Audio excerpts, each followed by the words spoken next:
First, can I apologise for the fact that we're all close to combusting? We have made some inquiries, and I've bumped into judges around the corridors who are all saying that they've got the same difficulties. So we did actually think about whether we could move courts. So if we can, we've tried to put a draft through. We've got the doors, the windows open in the corridors as well. And obviously, we've told accommodation that the air conditioning doesn't seem to be winning. So we'll get on. If anyone, seriously though, if anyone starts to feel unwell or dizzy, because it is really very hot, please do say, don't hold back, do please say, and we'll rise for a few minutes for people just to get some fresh air. I'm very grateful, Melanie. Has everyone got water that needs water? Yes. Yeah. Okay. Yes. I'm grateful. So before lunch, I made my submissions on Section 36 as it's read, brought about by the carelessness. And my submission was that's a test of factual causation, and I'd shown you the Supreme Court authorities which explain that test. I propose now to move, if I may, on to Section 118.5. It's paragraph 95 of my skeleton. Thank you. And the starting point, as this court will be very aware, is that when interpreting legislation, we interpret it in context and in accordance with the purpose and the ordinary principles of purposive interpretation. If I may just show you briefly some other passages in Cobalt data from the recent Supreme Court case. It begins on 1758, the authorities bundle. We have already been, so which is no without going to 1778.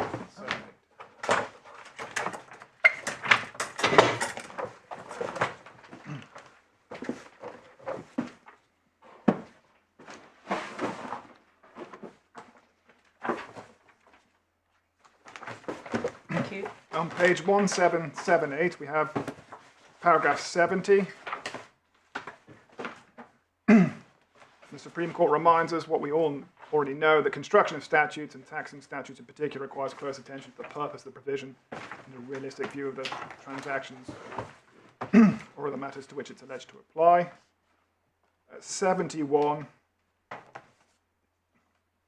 This was not, however, to downplay the importance of the language of the provision to be construed. As Lord Hard said in on the application of O, they are the words which Parliament has chosen to enact as an expression of the purpose which legislation, and therefore are the primary source by which their meaning is ascertained. That said, a phrase or passage must be read in the context of the section as a whole, and in the wider context of the relevant group of sections, and sources such as Law Commission reports, reports of the Royal Commission, and advisory committees, and government white papers may disclose the background to a statute and assist the court to identify not only the mischief which it addresses, but also the purpose of legislation, thereby assisting a purpose of interpretation. You can see that on the facts of that case at 178, just above C, the Supreme Court found that a Treasury press statement accompanying the budget statement set out clearly the underlying purpose of the regime. We're not concerned with what purpose that was, but just so you can see, there's the Supreme Court. Sorry, I'm missing the reference. Sorry, paragraph 78, just by C. Oh, 78. I apologise, one Thank you. Just above C, a Treasury press statement accompanying the budget statement clearly set out the underlying purpose. 79 then picks up that purpose. 82.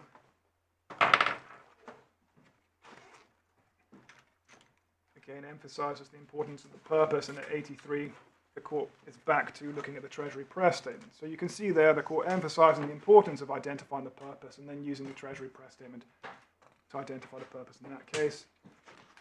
I don't need to take you through it, but if you read on, you'll see that the court used that purpose to decide upon an interpretation that fell somewhere between the two parties' interpretations of the legislation in that case.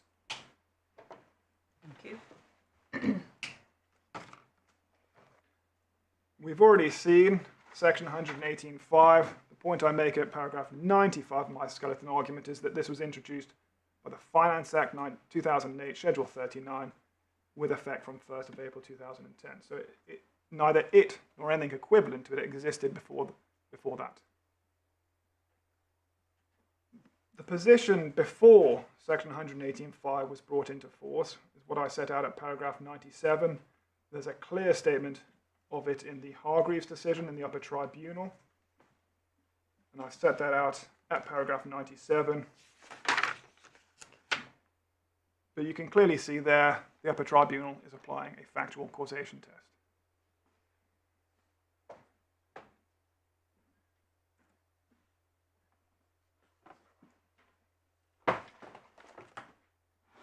There are other statements to a similar effect, some dating back far into the past. So if I could take you please to a short passage in Johnson and Scott.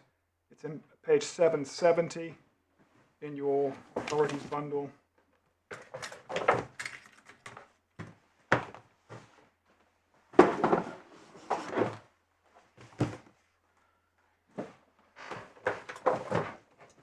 So this is in relation to the previous wording, which asked whether the loss of tax is attributable to negligence. So on page 770, just by B, it's the sideline passage. The relevance of the finding of neglect is, of course, that it enables the Crown to make assessments for the purpose of making good the loss of tax thereby caused in cases where the assessment would otherwise be out of time.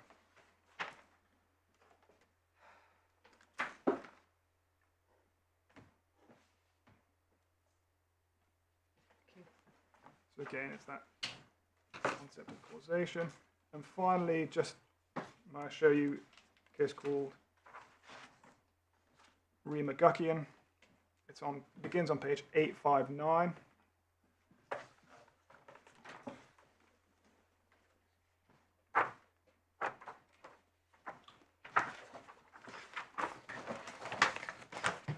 And it was a judicial review, and the way in which that arose was it concerned a procedure whereby if the revenue wanted to rely on fraud or neglect, at the time they first had to show a prima facie case before raising an assessment. You can see the legislation that gives rise to that effect on 868.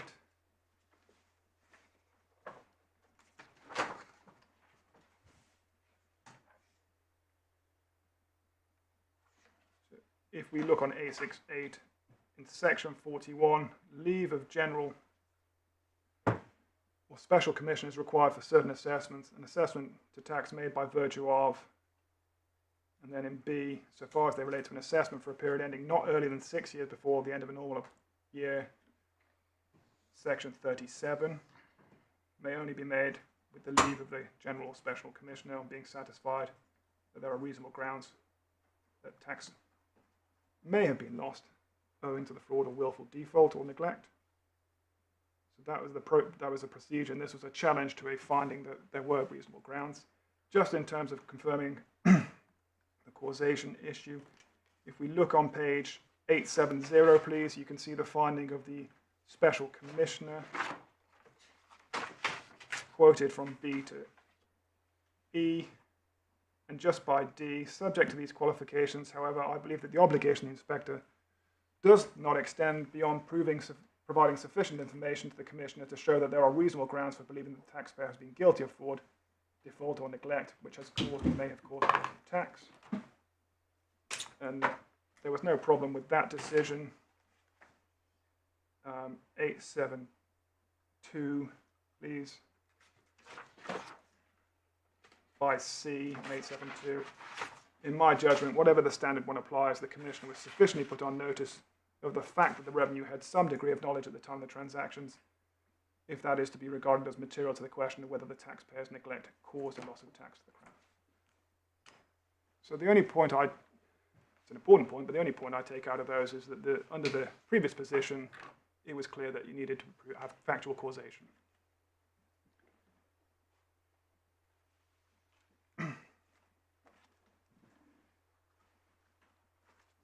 In terms of the timeline, in 96-97, the tax system moved from HMRC, or revenue assessment, to self-assessment. And if I could just show you one passage, please, in Tower M. Cashback in the Court of Appeal to explain that well, I'll show you it and then I'll explain what it says. So it's page 878, please. That's the beginning of Tarim cashback. This did go to the Supreme Court, but on this issue, the clearest statement is in the Court of Appeal. And at paragraph 24, please can I just ask you to read paragraph 24 on page 884, please.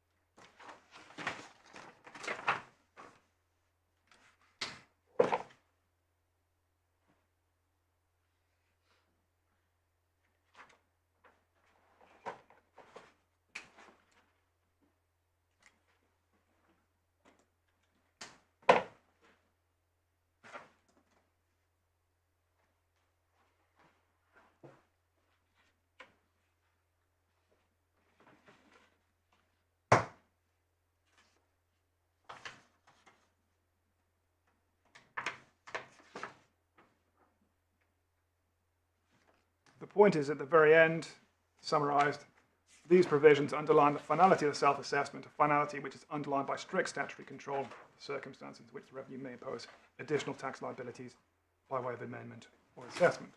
And obviously you're considering the scope of those restrictions.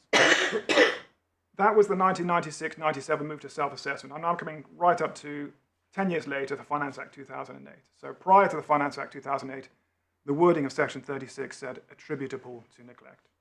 In 2008, there was a change of wording to the wording you've now seen.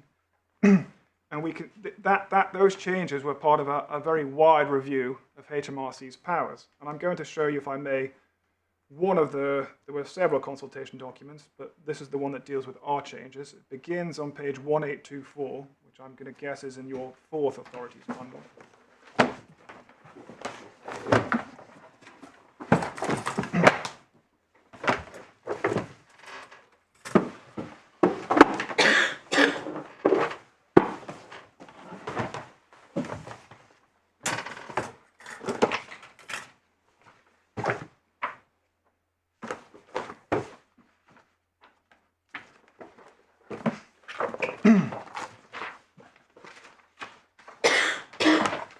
The title is Modernising Powers, Deterrence and Safeguards, a New Approach to Compliance Checks, Responses to Consultation and Proposals. And this is the consultation document, 10th of January 2008. We can see in the introduction on page 1826 what this is. Paragraph 1.1 is designed to provide a modern framework of law and practice.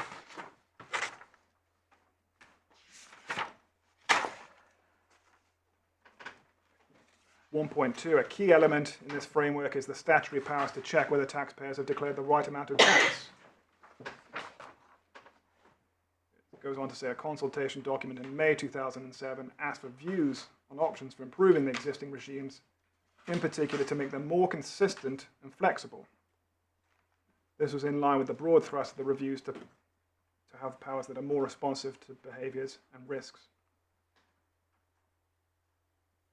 Paragraph 1.4 tells us what is covered, which includes income tax, capital gains tax, PAYE. It also refers to, as you can see there, the new regime under Finance Act 2007. And at 1.5, it tells us, and we're going to come to it in one moment, that this document sets out more detailed suggestions. And on the top of the following page, 1827, a revised approach to time limits and suggestions for changes to the existing inquiry system, Chapter 6. And that's our chapter. So if we go, please, then to 1852.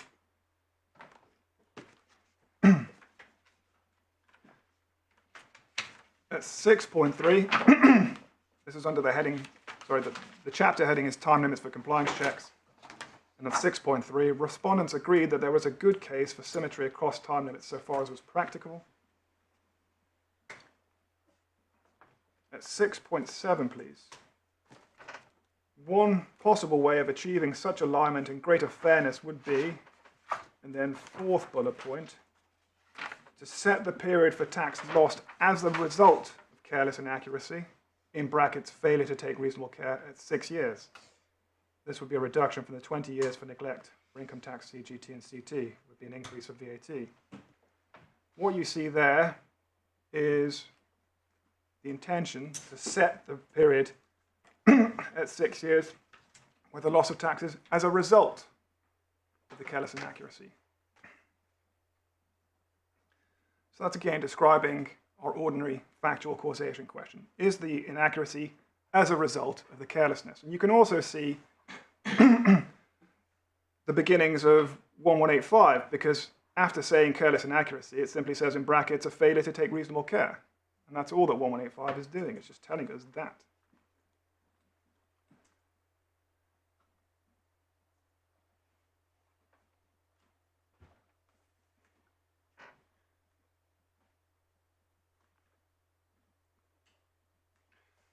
.10, please.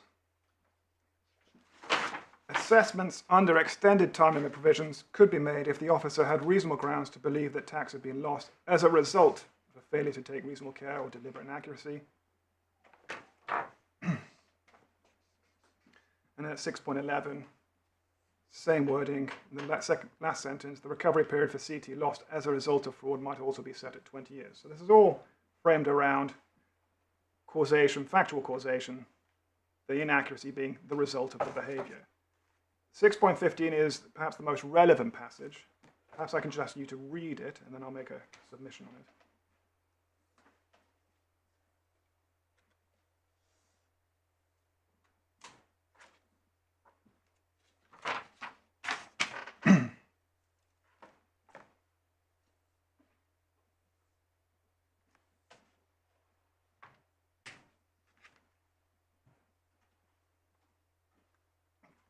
Bearing in mind what the Supreme Court said in Cobalt about these materials being capable of providing us with the purpose, we can see very clearly here that what's been identified is, well, there's a difference in terminology between the new regime for penalties in FA 2007, we'll have a look at that in one moment, which refers to carelessness and a failure to take reasonable care, and the existing terminology of negligence.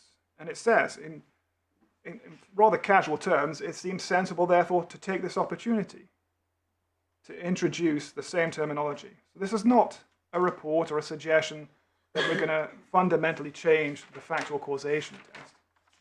This is simply, well, we've got a difference in terminology, let's align it. And therefore it's sensible to take this opportunity. And you can even see, it says in the last sentence, negligence would be replaced by careless inaccuracy, which includes failure to take reasonable care. So we see again, just carelessness is replacing negligence, and carelessness includes failure to take reasonable care. That's all that's going on here.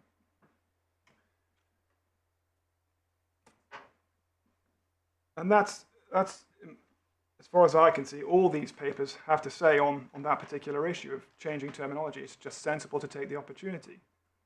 And what that means is if there has been some fundamental change in what the test for causation is, or even whether there is a test for causation, it has arisen despite an extensive consultation procedure across many papers, not once considering that change. That would be very surprising.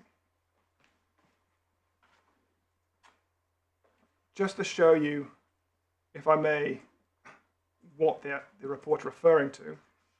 So you can see it refers to the aligning terminology with Schedule 24 of FA 2007. That should be in your hopefully first authorities bundle at page 446.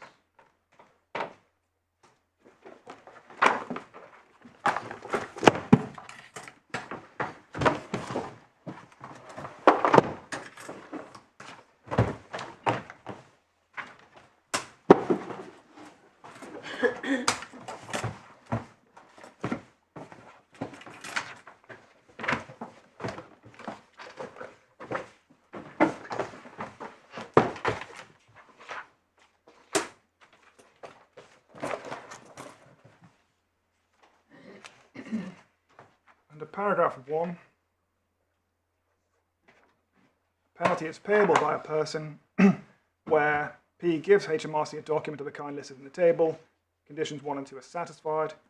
Condition 1 is that the document contains an inaccuracy.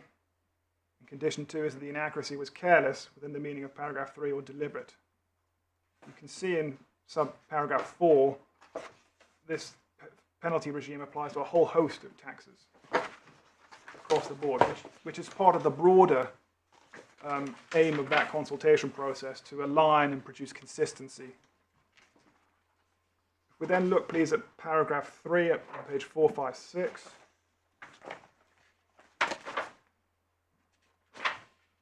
For the purpose of a penalty under paragraph 1, inaccuracy in a document given by P to HMRC is careless if the inaccuracy is due to a failure by P to take reasonable care. And there you see those words due to, which is a factual causation. Indeed, one of the phrases the Supreme Court was considering in the FCA case was a due to phrase. It just means factual causation.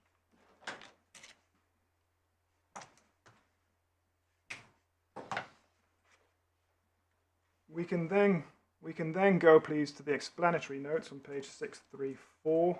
So this is now the explanatory notes to Schedule 39 of Finance Act 2008, or Finance Bill 2008 at the time. I'm so sorry, I didn't catch the page reference. It's 634, my lady. 634, thank you.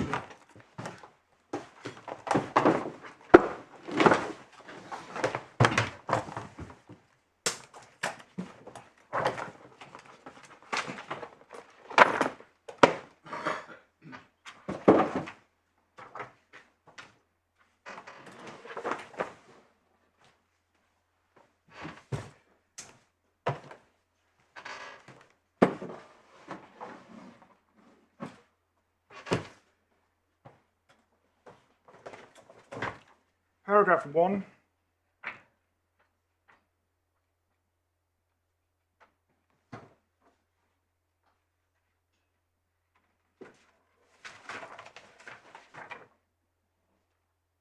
Is the summary, and it confirms what we've already read in terms of what the aim is. This provides for the alignment of time limits for HMRC to make assessments to correct the various tax issues due from a taxpayer. It also aligns the description of taxpayer behaviours used in setting time limits using the terms in Schedule 24 of Finance Act 2007.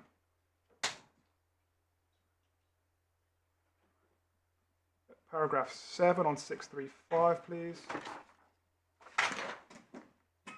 Paragraph 3 amends Section 29.4, which makes provision for discovery assessments that replaces the term is attributable to fraud or negligent conduct on the part of was brought about carelessly or deliberately. This corresponds with the term in paragraph 3. 637, we see the same point in relation to section 36 now. And rather than read out that long passage of text, could I ask you just to remind yourself of it?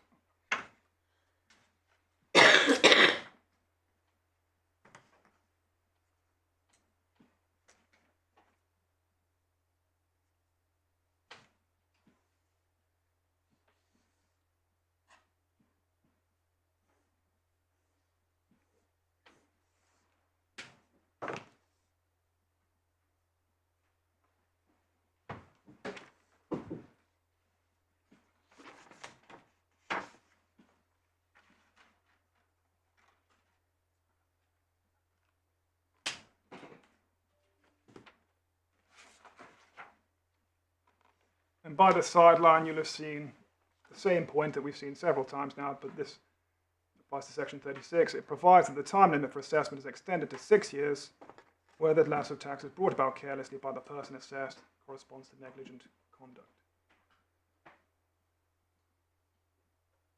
That point is made several more times at paragraphs 20, 24, and 26 in relation to other provisions. I don't propose to ask you to read them now.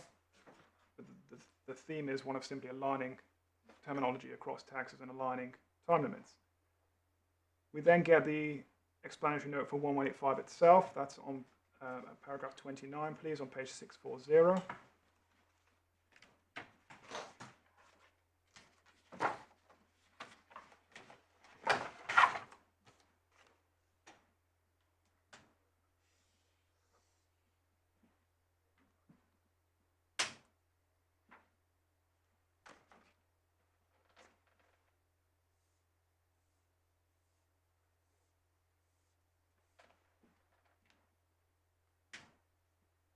which confirms the point I've already made that section 1185 is a definition of carelessly. It tells us what careless means. It tells us it includes a failure to take reasonable care. That's all it's intended to do. Not intended to go any further than that, and that's all it does do.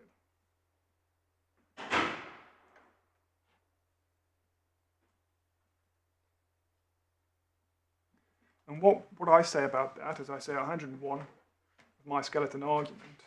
So I have finished with those explanations. Thank you.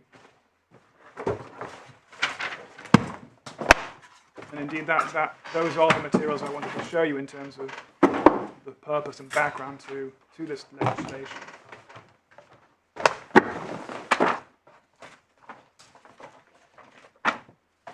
And based on that, in my submission, this court can be confident the purpose was simply to provide a definition of careless, when something is careless, and it was not in any way intended to change or remove or water down the requirement for factual causation.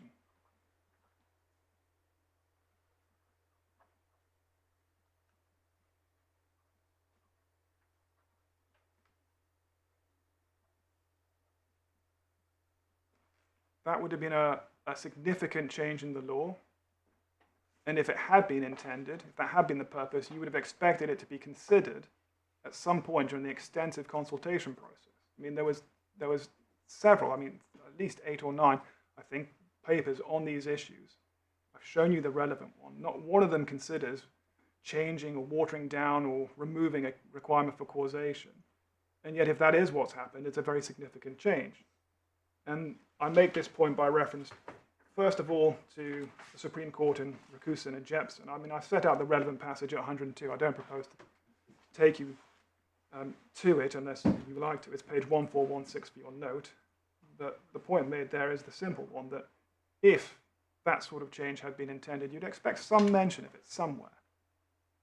You'd expect the consultation to say, well, we don't think that's the right test. We think it should be some limited or watered down test or broader test. But actually, in the consultation document, it's clear, repeatedly, it's aiming at losses of tax as a result of the relevant behavior. It says that many times. And so, quite the contrary of seeing any discussion of changing or watering down the test, we see it confirmed many times as a result of. There's a recent Upper Tribunal decision that makes a very similar point about, well, if that had been intended, we would have expected it to be referred to. It's the Osmond case. Of course, it's not binding on this court, but if I could just briefly show you what is said. It's page 1822, which is probably your 4th authorities bundle. It's just 3 paragraphs, if I may. So it begins on 1806.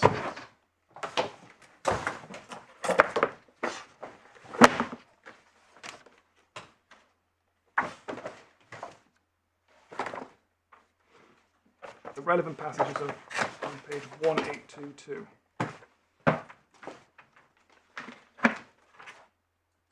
And at 57 on 1822, we are strengthened in this conclusion by consideration of the statutory background to the introduction of the new legislation.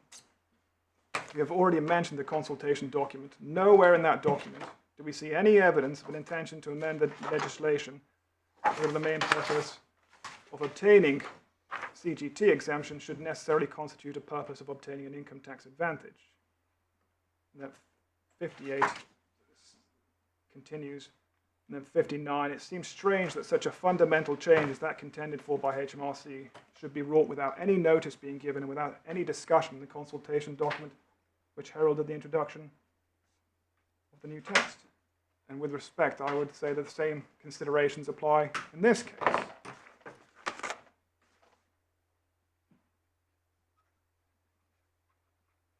If I may now show you briefly some existing authorities on this question. Of course, none bar in this court. I'll be as quick as I can. And many of them you'll have seen in your extensive reading, as my lady has indicated.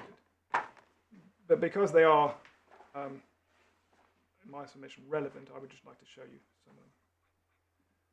The Bella Figura case, it's referred to in paragraph 110, my skeleton argument. It's in your authorities at 1165. Probably your 3rd authority.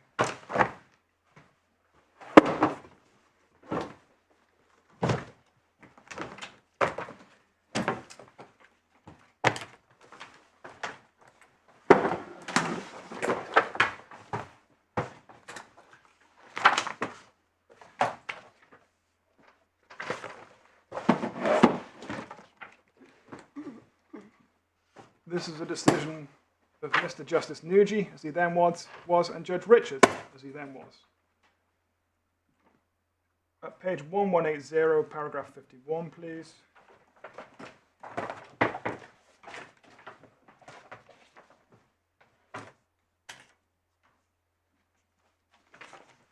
You can see at 51, the taxpayer submitted that the First Tier Tribunal failed to properly identify the correct scope of the concept of carelessness. That of itself amounted to an error of law. In support, it pointed out that section 118.5 contains an express definition in the following terms. 52, we reject that submission. We are quite satisfied that even though it did not refer to 1185, it followed the approach mandated by that section. At the end of that paragraph, it's over the page, that was clearly the application of a test of failure to take reasonable care. At 61.2, please, on 1182. So 61 begins, we do, however, consider that in reaching its conclusion on carelessness, the FTT ignored two relevant considerations. The second consideration is it did not take into account the fact that section 36 is concerned with the question of whether a failure to take reasonable care causes a loss of tax. The FTT identified the failure to obtain advice as a careless omission. However, it did not go on to consider what would have happened if the taxpayer had asked PPCL if the loan qualified. That was a relevant consideration because if PPCL would have replied that it believed the documents would be effective, that might have demonstrated that carelessness did not cause the loss of tax.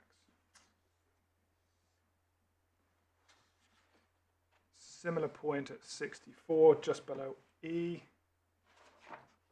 In our view, had the FTT turned its mind to the question of causation, it would have been open to conclude, even without knowing the terms of the retainer, that with PPCL, that the taxpayer had done enough to rebut the allegation of carelessness on which HMRC bore the burden of proof.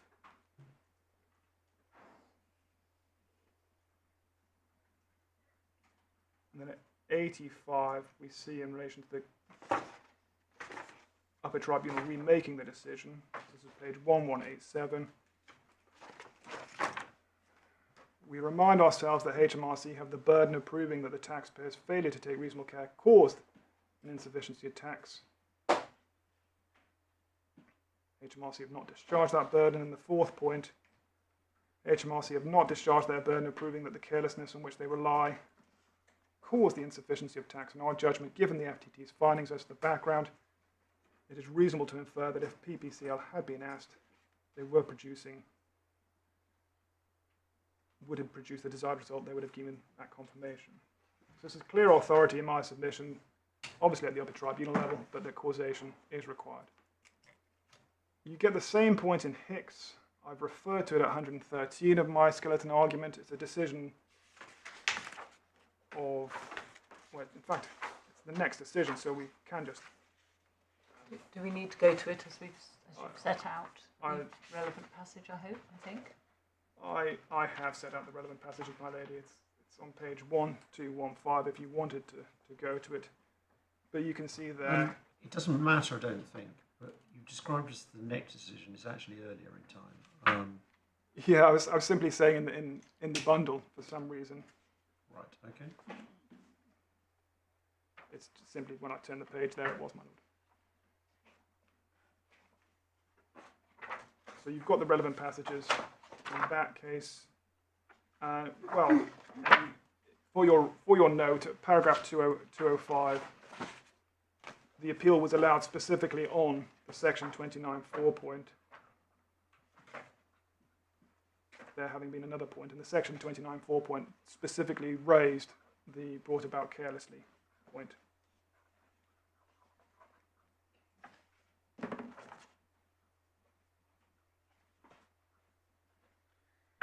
At 116, I've referred you to the Mullins decision. I've referred you to the passages I rely upon. It's a decision of Mr. Justice Richards now, so the same judge in Bella Figura, the Upper Tribunal judge, now is a High Court judge. I've given you the relevant passages. Unless the tribunal wishes to see them, I don't propose to show them in context.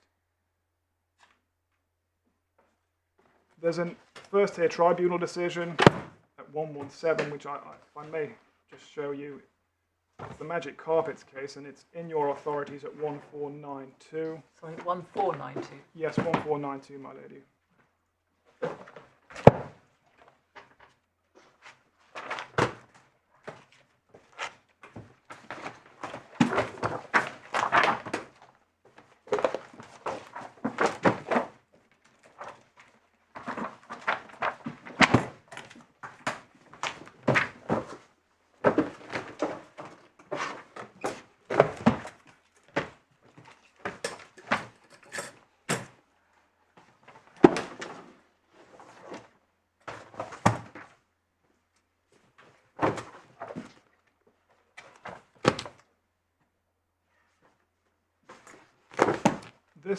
This case concerned both time limits and penalties.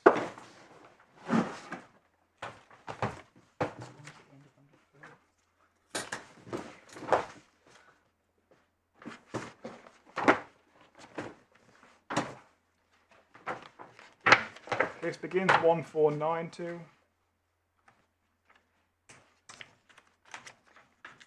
Mine doesn't go up to 1492. Oh, sorry, I misled you. Our authorities bundle some different paginae. I mean, I'm very sorry about that. Mine starts in 4. Thank you.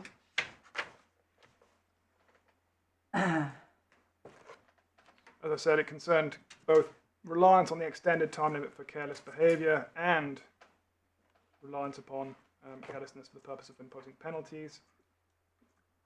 At 67 to 68, on page 1507.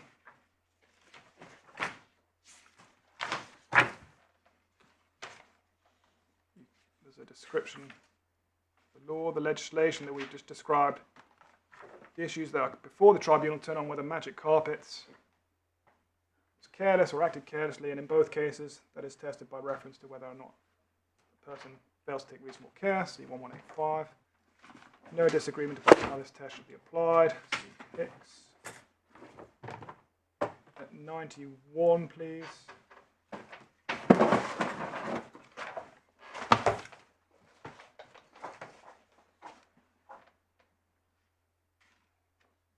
There's a reference here to the Bayliss decision, which is an earlier FTT decision. It's a decision of Judge Falk, as she then was. Can I ask you to read the quoted paragraphs from Bayliss at 91, please?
And at 92 and 93, the FTT applies those principles to the case before it. We see in 92, the important point to take from Bayliss is that it's important to demonstrate a causal link between the carelessness and the inaccuracy. The point is, if anything clearer under the Schedule 24 legislation, the definition of carelessness in paragraph 3 requires the inaccuracy in the return to be due to a failure to take reasonable care. In our view, the point applies equally to the extension of time limits by Section 36. Section 36 permits an extension of the usual time where the loss of tax is brought about carelessly. Adopt the terminology in Bayliss, it's not sufficient to show the taxpayer was careless in the abstract. Section 36 only applies where the taxpayer has carelessly brought about a loss of tax. The careless implementation of a series of steps in a planning scheme does not of itself bring about a loss of tax. It's only when the taxpayer completes the return incorrectly that the loss of tax is brought about. And that's important in addressing one of the points made by the tribunal, the Upper Tribunal, which is about considering whether tax avoidance schemes could be made to work. No, as is said there by Judge Greenbank, the relevant point you're considering is the inaccuracy in the return and whether that was brought about by carelessness.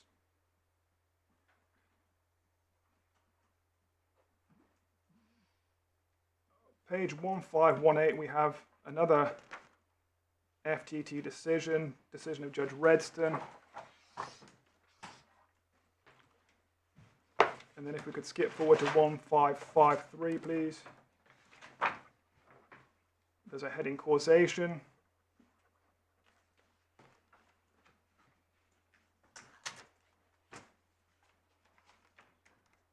And under that heading at 201, Ms. Chowdhury, my learned friend, submitted that HMRC's burden of proof cannot extend to requiring the production of witnesses to give evidence as to the advice they would have given in 2008, if hypothetically that they'd been asked. We agree. We know that in Bella Figura, the Upper Tribunal took into account only the advice that would have been given at the relevant time by the specific firm with which the company was already working. Nevertheless, we accept that HMRC must show that the negligence caused the loss of tax. We therefore considered whether Mr. Altunis, had Mr. Altunis taken independent advice, that advice would have endorsed the scheme. We have no hesitation in finding that no independent professional would have advised him to participate, and then some reasons for that. And at 204, you see the conclusion. We find that Mr. Altunis was negligent, and the negligence caused the loss of tax. And it's important in my submission not to mix up questions of principle. In other words, what does the test mean? What does the test, does it mean factual causation? And the question of how the burden of proof is discharged. And as we can see here, the specialist tax tribunal is perfectly capable of considering whether a reasonable tax advisor would have supported the position taken by the taxpayer. So it's not necessarily essential for HMRC to call witness evidence. As we see here, the tax tribunal is perfectly capable of taking a view on what a reasonable tax advisor would or could have said, and that's what was done in Altunis. The case HMRC rely upon is the Atherton case. And I think that's the final case I need to show you before I address you on this tribunal. If I may just briefly show you Atherton, because it's a case HMRC places a lot of reliance upon. It's 1147, please.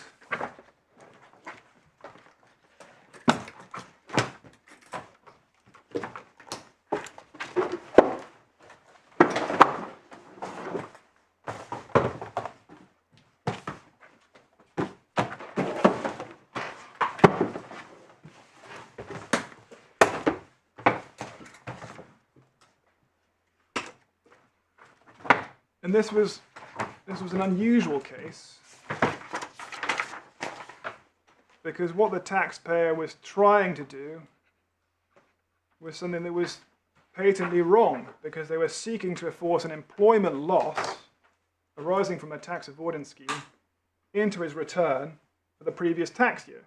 And he did that, entering the employment loss into the partnership box, which is not the right box for an employment loss.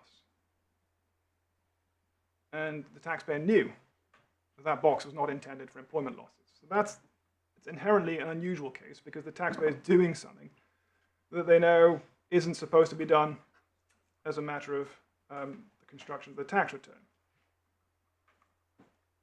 And what we see, please, if we turn to page 1163,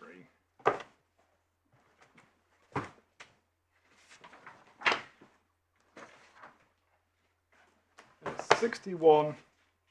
Sorry, 1163, my lady. Can I just ask you to remind yourselves of paragraphs 61 and 62, please? certainly.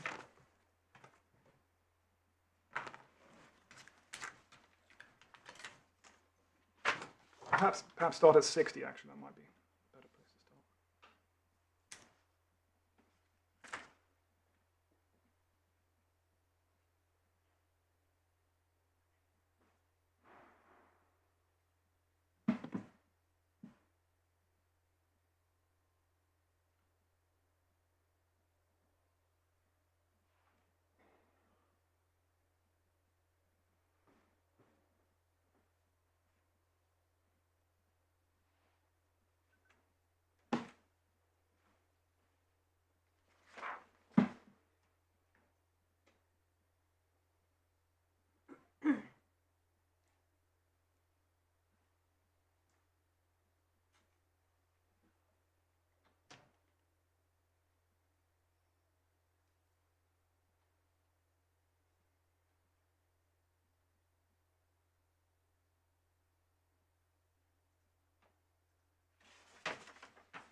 Now, in that case, as far as I can see, the Upper Tribunal didn't have the benefit of looking at the materials you've seen in terms of the purpose of Section 118.5.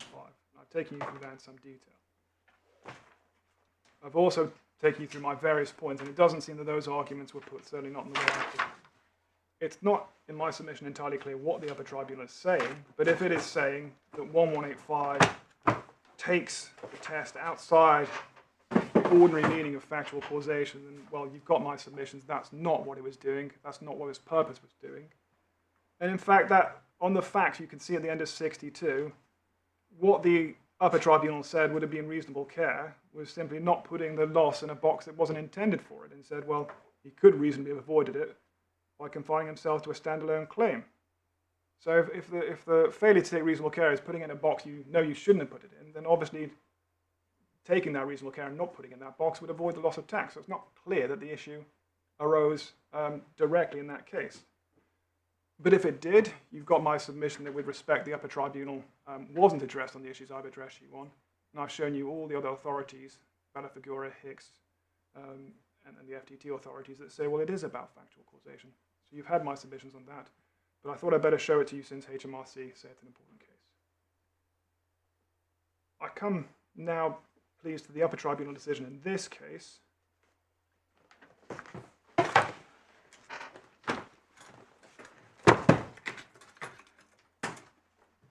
Find that in your core bundle. It begins on page 73. The relevant section begins at page 105, which is paragraph 152.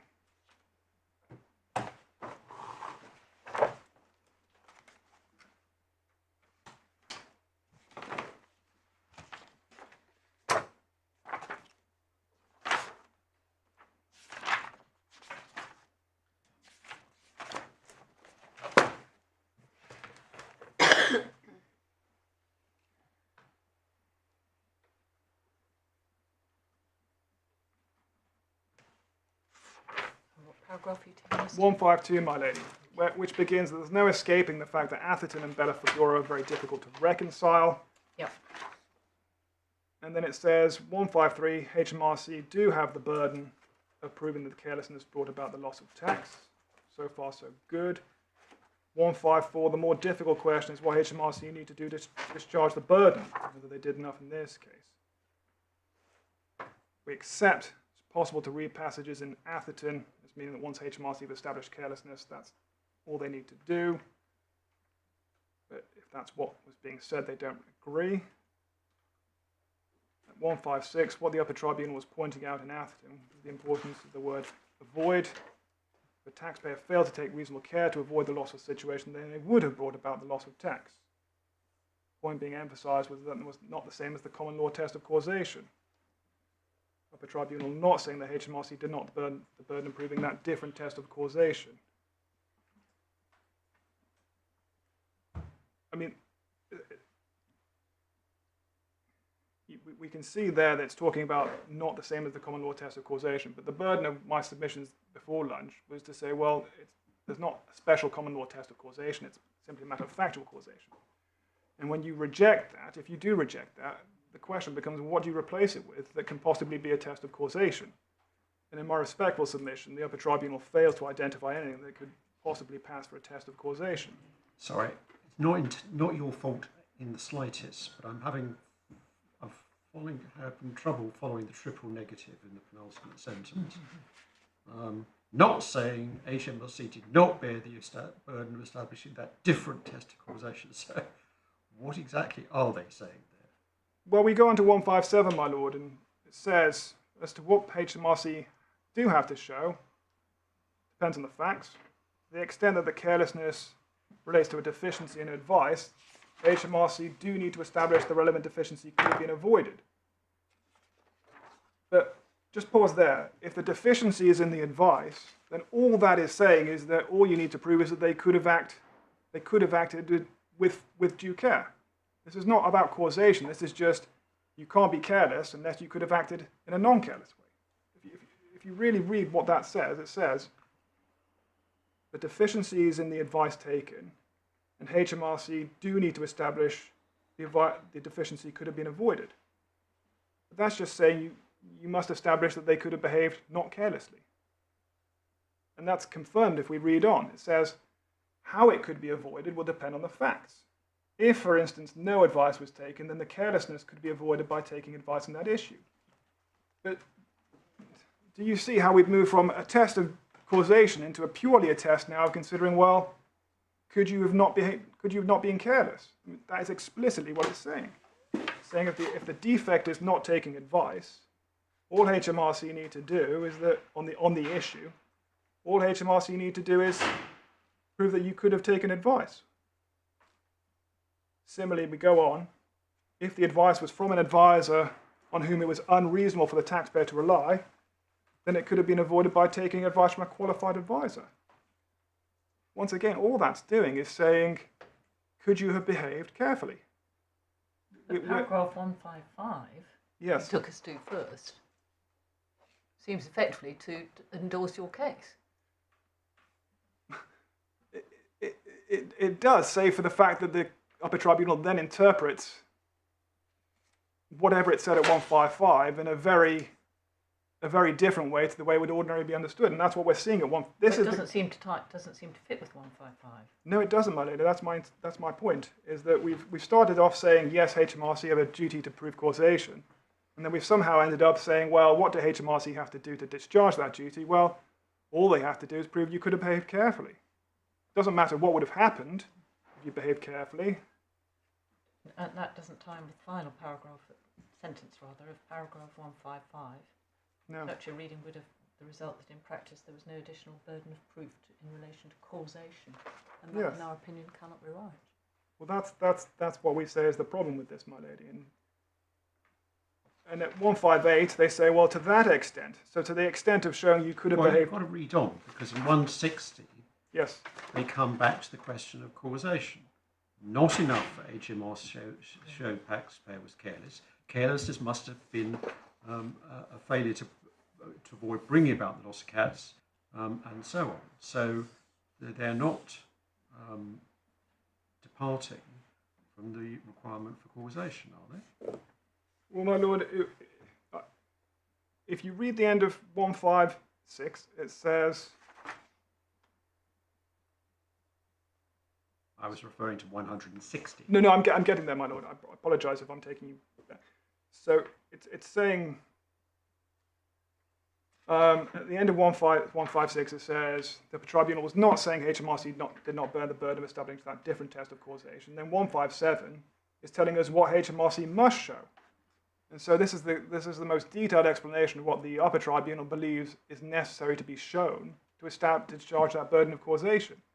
And when you read 157, and we will read on, but when you read 157... Yes, but sorry, let me be clearer.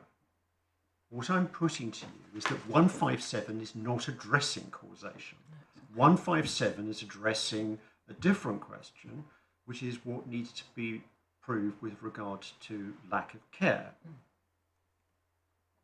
155 addresses causation, and so does 160. Okay, my lord, well, I'll proceed on that basis. Then we get to 158. To that extent, HMRC does need to show what the taxpayer should have done differently.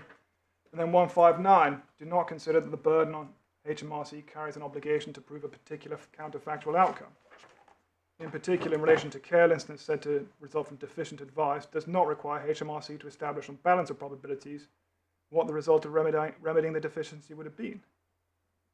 So that, my lord, is, in my submission, clear rejection of any need to prove factual causation. I mean, we can have a separate discussion about how that's proved, but as a matter of principle, is the counterfactual, what would otherwise have happened, relevant or not relevant? But as my lord says, that when you get to 160, we should make it clear that nothing removes the need for a connection, to use a more neutral term, between carelessness and the loss of tax, and that's your case. Well, my lady, that's why I gave those examples. If you think back to the beginning of this section, I gave two examples. I'll do the opinion in the drawer example to answer that point. in the opinion in the draw case, the taxpayer has taken a specific advice from an expert advisor on the particular point of which the return depends. Sorry, I appreciate the point you're making, but can we come back to 159? Because surely the point about 159 is the words particular counterfactual income outcome.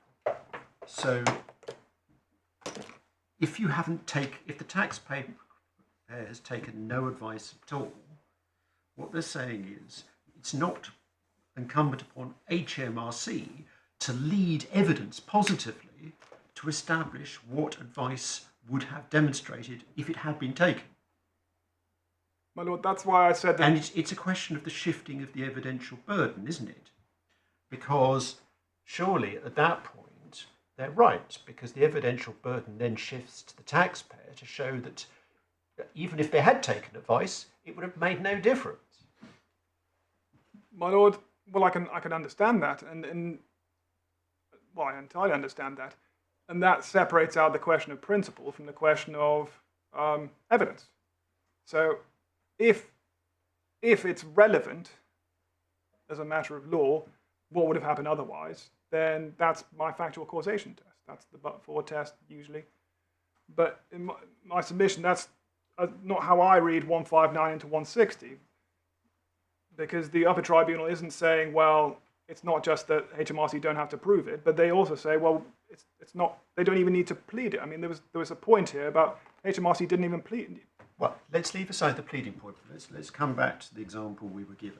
Suppose the factual scenario is the taxpayer utterly failed to take any advice at all. Yes.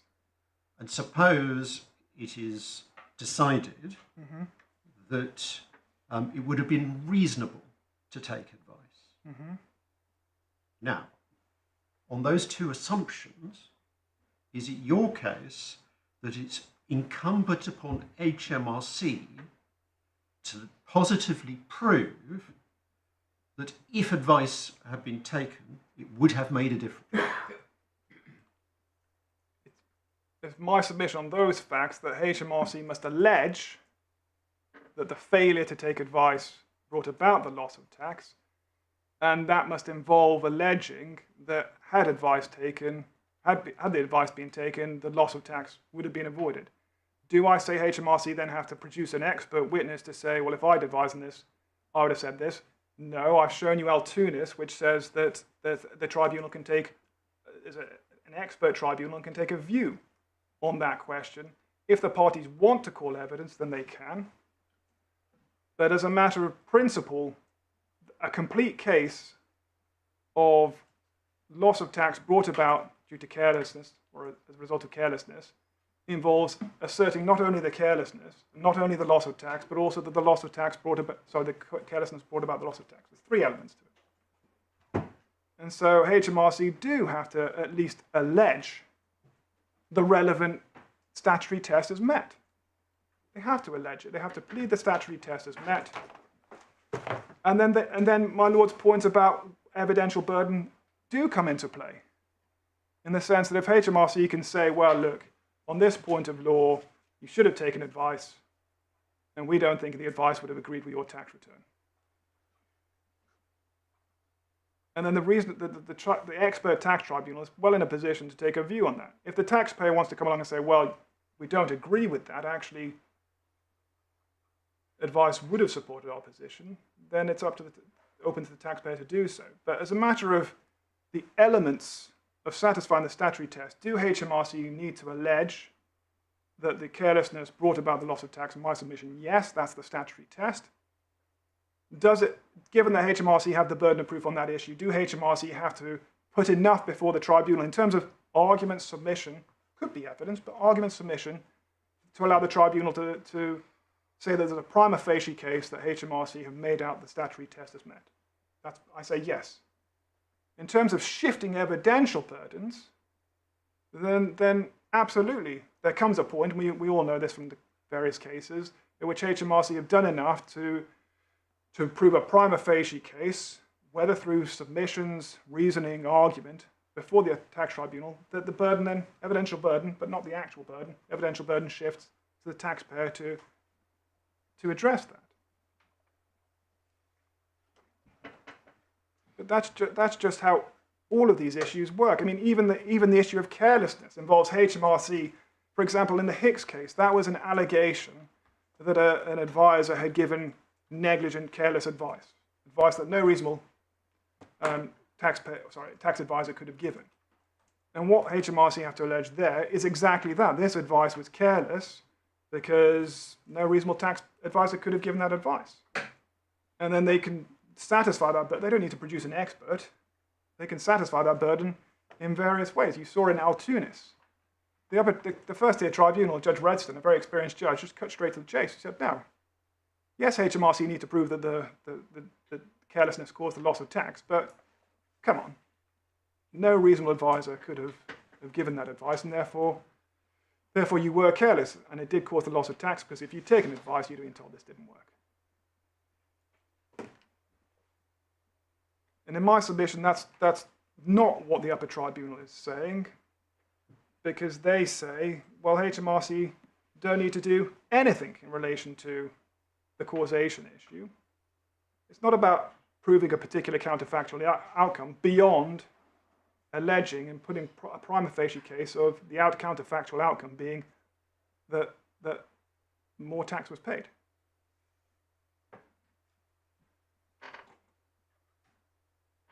And you can see that that point does arise in 160 because it talks about the need for a connection, to use a more neutral term. So they've moved away from causation into a neutral term. Why in my submission are we looking at a neutral term if this is a test of causation? We don't need a neutral term. We know what causation means. I've shown you the authorities. It's not a specific tort definition. It's a general understanding. And it asks if there's a connection. And that's why I gave you the example of the opinion in the drawer, because in that example, there is a connection between the failure to take reasonable care, not reading an opinion on the exact issue in your tax return. There's a connection. They both concern the same issue. But we know for a fact that had the opinion been read, because this is the example, it would have supported the position in the tax return. And so in that example, the opinion in the drawer example, we know as a matter of factual causation, the failure to take care did not bring about the loss of tax. But on the Upper Tribunal's test, as stated in 160, can we say there's a connection between the failure to take reasonable care and the loss of tax? All right, but what's wrong with the reasoning in 161? Because that's what matters. Well, we're just pausing with 160, though. Don't you have to read it as a whole? The first sentence refers to the need for a connection, but then in the last sentence, they refer to a lack of reasonable care which did not contribute to the loss. I mean, aren't those all synonyms for a causation test? As you've seen in my skeleton argument, that's exactly the difficulty we have with that passage. It starts off talking about the need for a connection, to use a more neutral term, then it ends by talking about contributing to the loss of tax.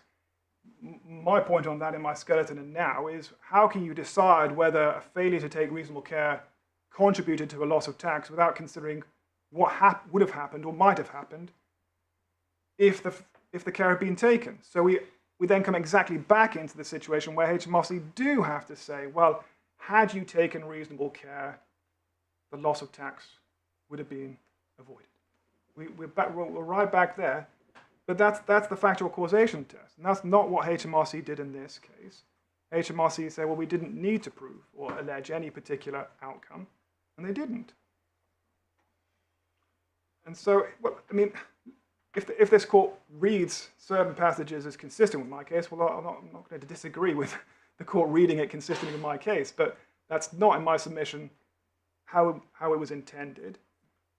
It's not how I've read it, and it doesn't then feed into the result because the Upper Tribunal didn't say, well, HMRC... Well, but this is why I'm suggesting that what matters is 161, because if you look at the fourth line of 161, it seems to me that the Upper Tribunal is applying a test of causation. They say, which caused the loss of tax. So they do seem to be applying a test of causation.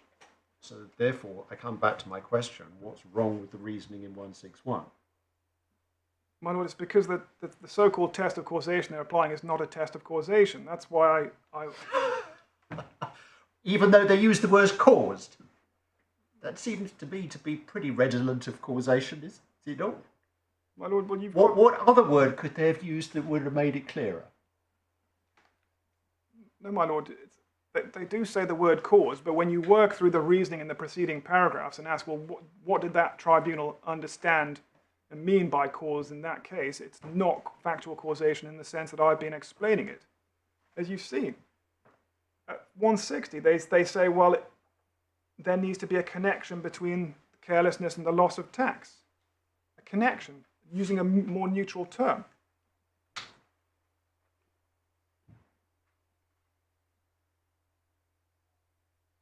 And you can see it in 161, they go on to say, on the facts found, Mainpay should have asked a qualified advisor. In our view, the FTT was not required for HMRC to prove of establishing what would have happened if they'd done that. So, my lord, they can say at the beginning of 161, this is a test of causation, but then when you read what they've actually said about it in practice, they say, well, HMRC need to allege some carelessness. No, let's get real here. If we put the reasoning towards the end of 161 in slightly more crude terms, and please appreciate this is for the purposes of testing the argument. I'm not casting aspersions on your clients. So this is a deliberate caricature, all right? Yes, my lord.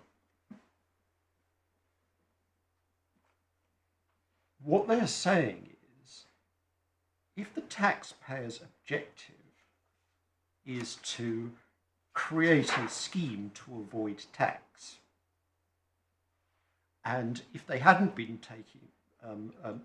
creating a scheme to avoid tax, tax would not have been lost. You don't have to prove a counterfactual of what they would have done if they hadn't been trying to avoid tax. Now, as I say, that's a caricature. I'm not suggesting that that's the situation, but that's what they're getting at in terms of what action Mainpay would have taken. Because the thing is, there were different possibilities, and it wasn't, what they're saying is, it's not for HMRC to try and prove what Mainpay would have done, because there were different possibilities. They could have done what they in fact did in 2013, which was to amend the contract, but there were other possibilities as well. And why should they have to prove which possibility would have been adopted? My lord, well, go back to the magic carpets point. The relevant thing we're considering here is the loss of tax in the tax return. So the failure to take reasonable care needs to be in relation to that loss of tax, that entry in the tax return. If HMRC is saying, well, the problem with that tax return is you failed to take advice, then HMRC need to be able to allege that had you taken advice, the loss of tax would have been avoided. That is the statutory test. HMRC do not need to prove what subjectively Mainpay would have done, because if the reasonable advice would have been along the lines of you cannot deduct this tax, then the reasonable taxpayer, who is the person we're concerned with here, would not have deducted the tax. So there's no need to conjure up subjective intentions for a particular taxpayer. It's very simple. If HMRC, first HMRC need to find the right target, which is the tax return, then they need to allege carelessness in relation to the completion of that tax return, the entry in it. And then they need to say, and if you behaved in the way we say a careful taxpayer should, taking advice, then the loss of tax would have been avoided. All right, let me try and turn the argument 180 degrees. Yes, my lord. And see if this helps. Is what you're saying to the following effect,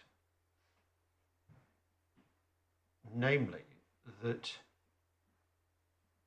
if Mainpay had been properly advised in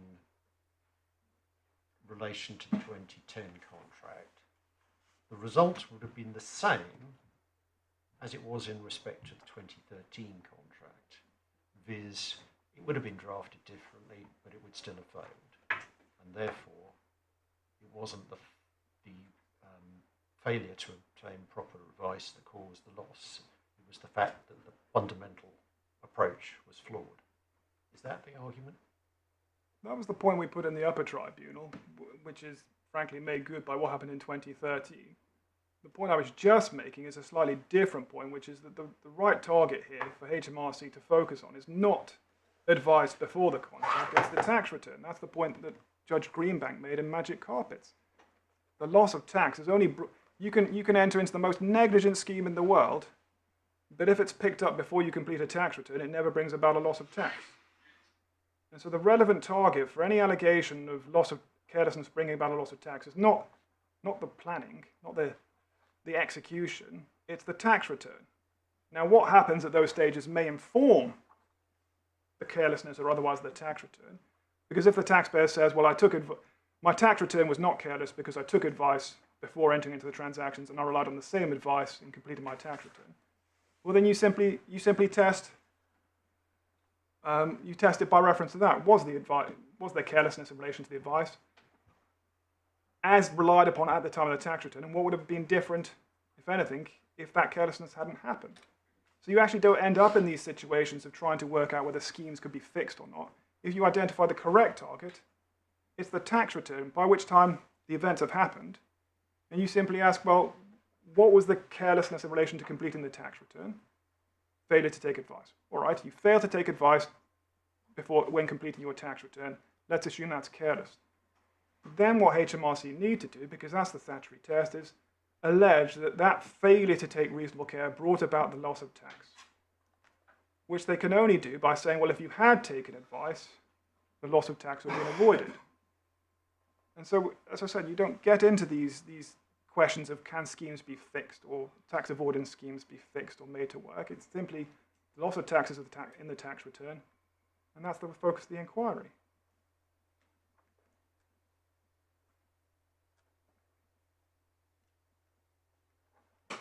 But as I said, in our case, we didn't have a complete allegation, let alone proved, of carelessness bringing about loss of tax. We've had an allegation of carelessness. We've not appealed that, so fine. That's solid. That's the failure to take advice in relation to making this contract an overarching contract of employment. Fine. That's settled now. But what was missing, what's still missing, which HMRC say they didn't need to plead or prove, was whether the carelessness so found brought about the loss of tax. And I go back to my Lord's point that, yes, questions of evidential burden will certainly arise where HMRC can put forward a prima facie case. No one is saying that HMRC must, in every case, turn up with an expert prepared to say what would have happened. We've seen that in Artunis. That's not what's needed. The HMRC need to plead that the loss of tax was brought about by the carelessness, and then put forward enough by way of reasoning, analysis, submissions, for the tribunal to say, well, yes, unless there's something to the contrary.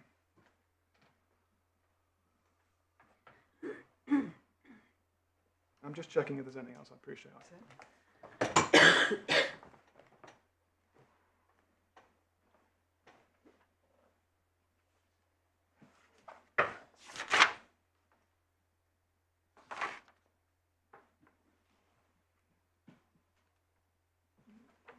No, I don't believe I need to say anything further about that unless I can assist the court, because you've got my skeleton argument, which is in some detail on this issue. And I think I've made my points at length. So unless the court has any further questions. Thank you very much indeed, Mr. President. Ms. Chowdhury, I think we'll just rise for 5 minutes. Everyone looks very warm. I wouldn't suggest anyone looks sleepy, but you never know. So shall we just say, let's come back at 1:30.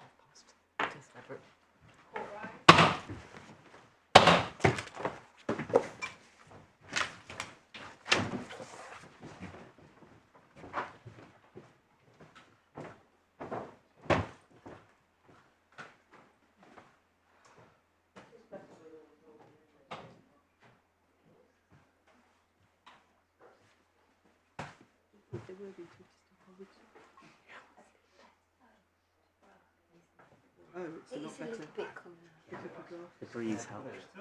Also means you've totally got the bells. You've totally got bells because of the windows.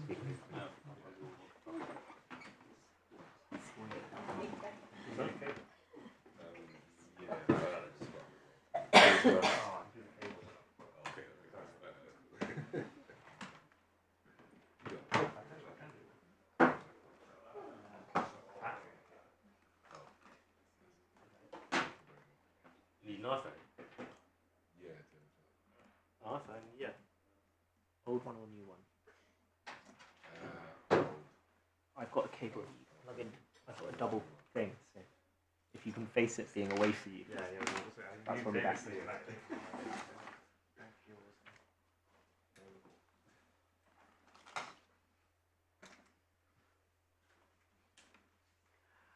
think this falls away on the basis that the division's different to each other.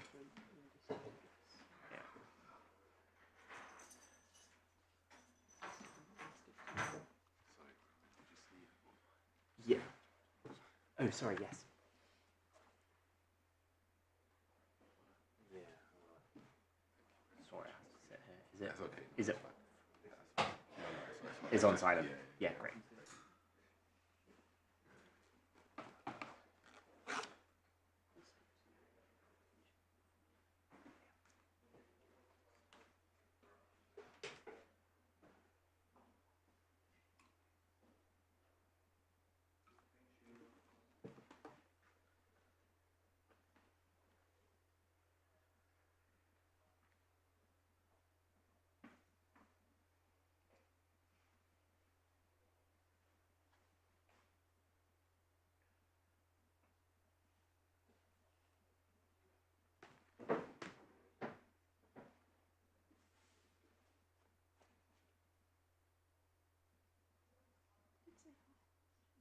I don't know whether I said half past or 25 past.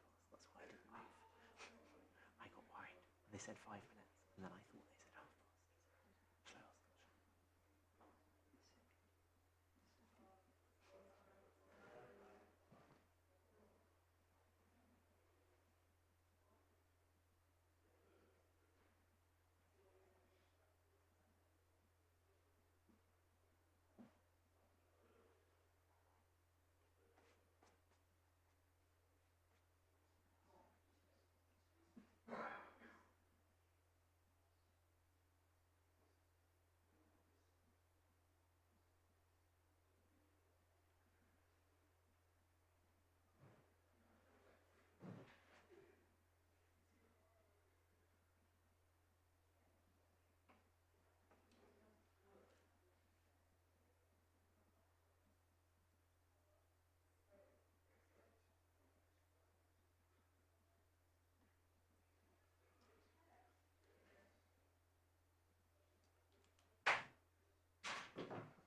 read that in the FPT, because they're in various courses.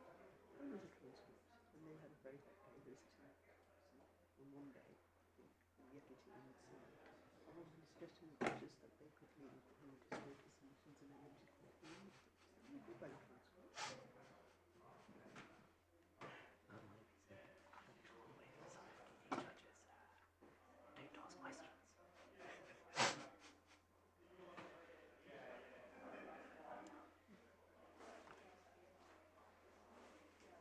You can read the transcript and think of a question.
Court rise if able.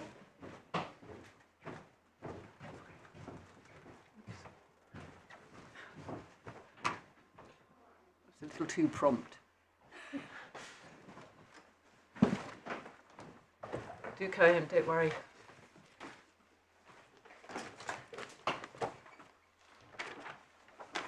It's all right, take your time, everyone.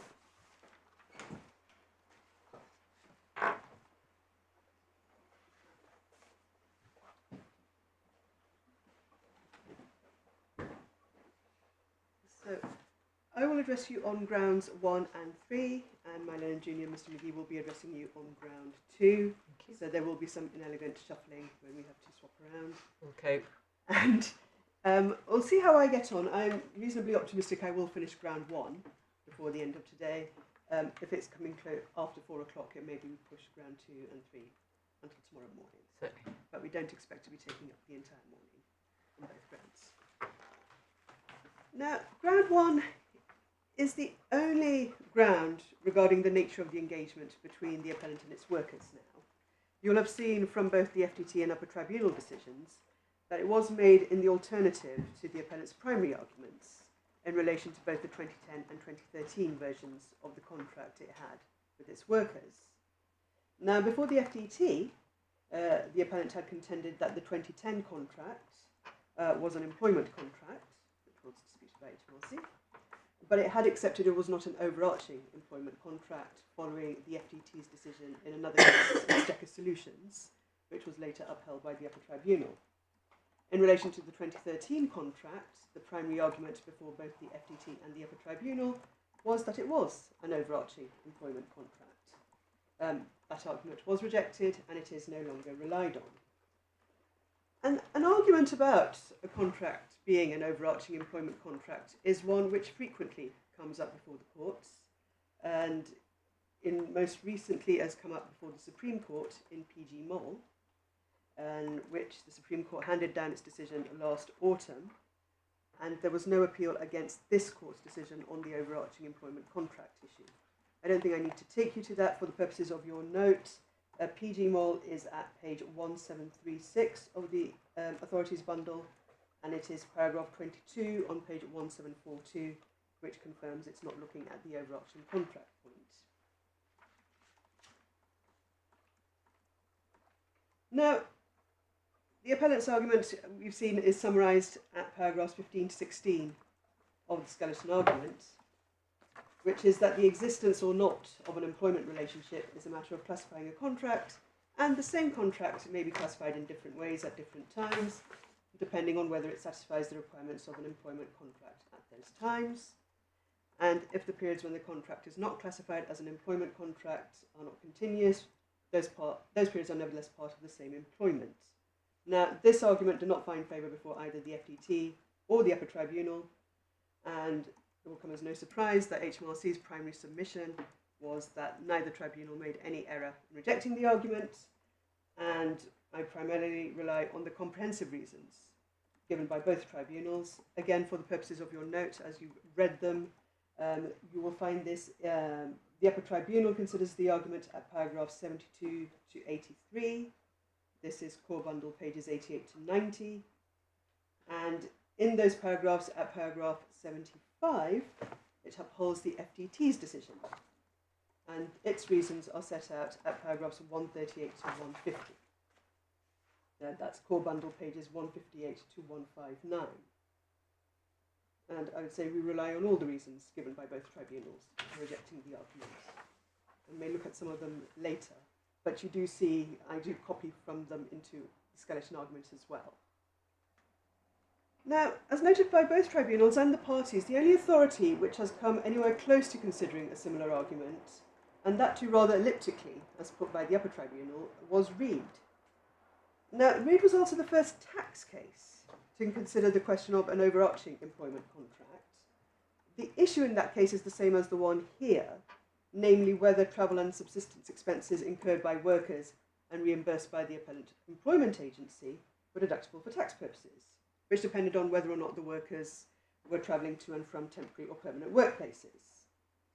Now, if they were employed under an overarching contract, then each time they went on an assignment, they were travelling to and from a temporary workplace, making the expenses deductible.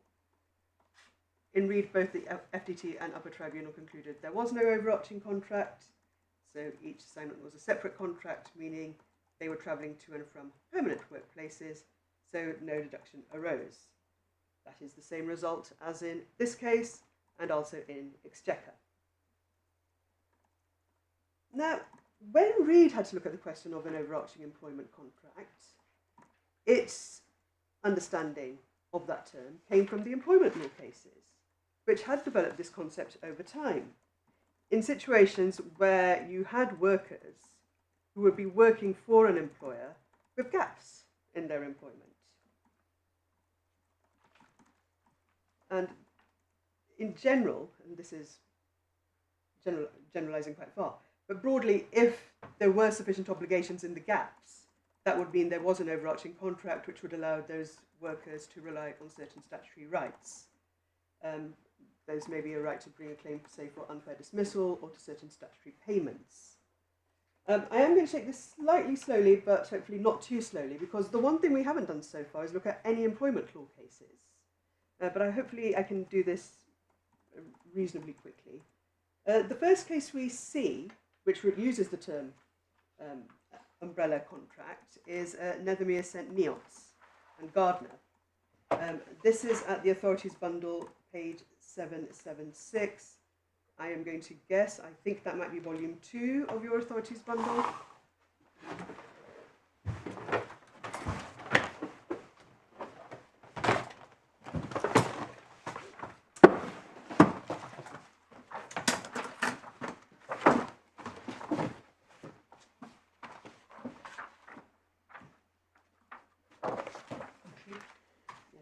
starts at the bottom of page 776.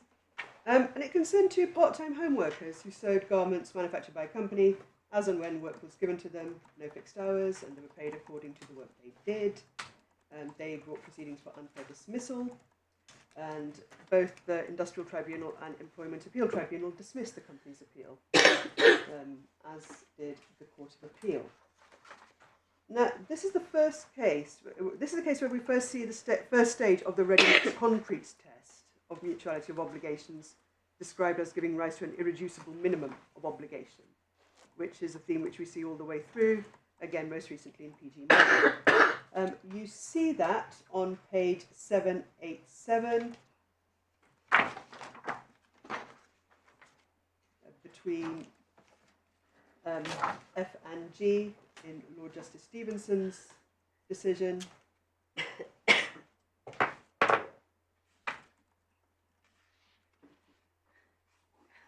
And if you then go over the page at 788E, and just against D, but having looked at the Industrial Tribunal's decision, there's then a reference to a decision in 1978 in a case called Airfix and Co., and a reference to how the tribunal in the present case had followed that decision in finding there was no overall umbrella contract obliging the company to continue to provide and pay for work, and the appellants to continue to accept and perform the work provided. There is a quote from Airfix, and as far as I can tell, this is the first case to refer to overriding contracts, and you see that at the very bottom of page 789.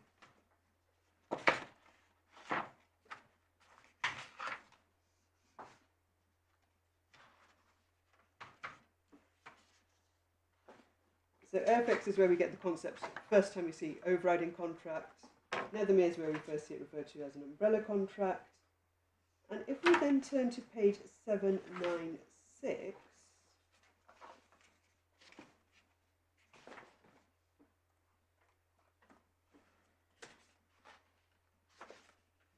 and this is from Lord Justice Dillon, and it's against the sideline between F and G. Sadly, I don't have sidelines, Oh. but I can find F and G. So between F and G, it is said nonetheless.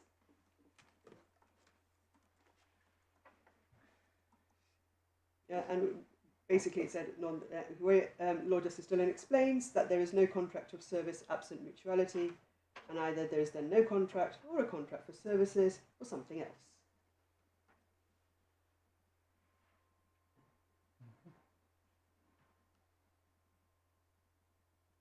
And finally, in this case, it's page 798, and it's against G.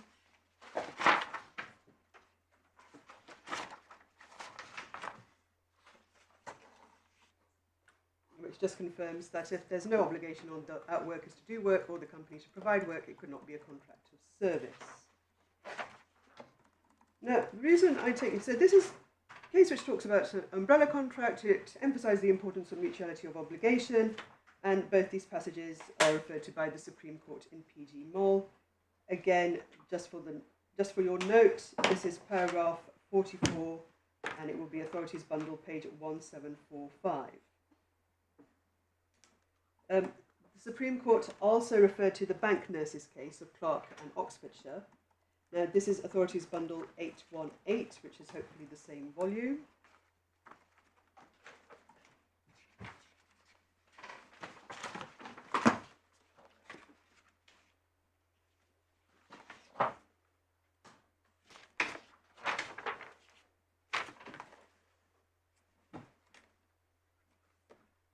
And again, this is a case involving a bank nurse who was given assignments as and when there was a temporary vacancy, and the question was she employed under a global contract which would have enabled her to bring an unfair dismissal claim.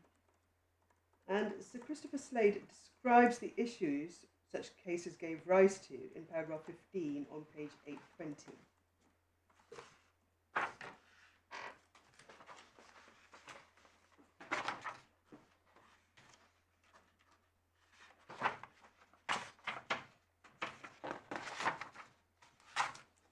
So you can see it's on the left-hand side of the page, where he says that cases present two problems. So whether or not each individual engagement gives rise to a contract of employment, and B, whether or not the general engagement. Oh, I'm missing that. I seem to have a foot of the page cut off. Oh dear. So It should be. Yes, there's a little bit missing. just read B again to us, would you, Mr. Chowdhury? I can either read that, or what I can do instead is just take you. I was going to say if it's in PG Mod, but I'm not sure it is. Could you just read it out again? Yes. Oh, I can also refer you to paragraph 14 of the skeleton, page 52, core bundle.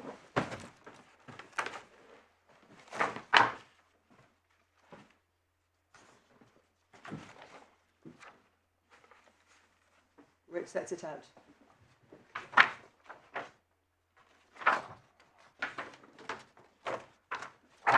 Sorry, page 40.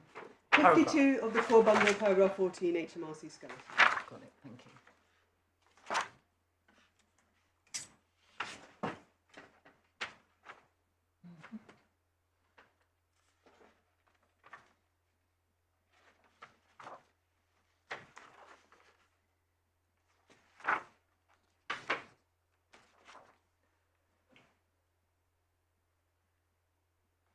So, pausing there, what we see is Clark and the other leading employment law cases on overarching contracts have considered there to be two types of employment contract in this situation. You have an employment contract which governs each separate assignment, or there may be an overarching global contract.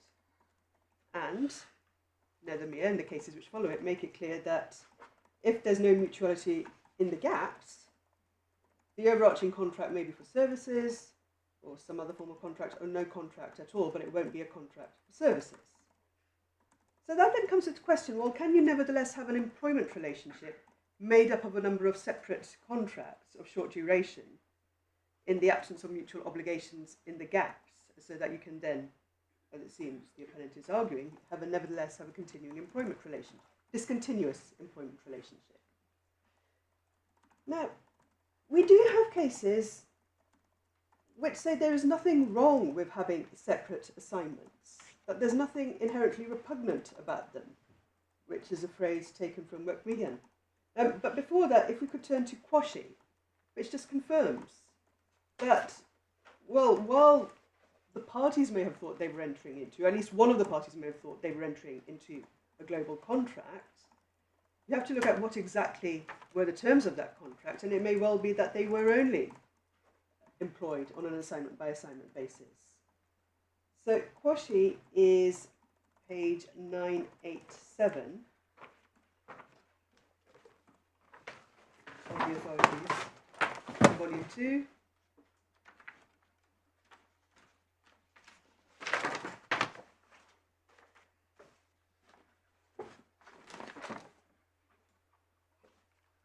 And it's, I hope this hasn't been cut off in your, but it's the No, very, this looks all right.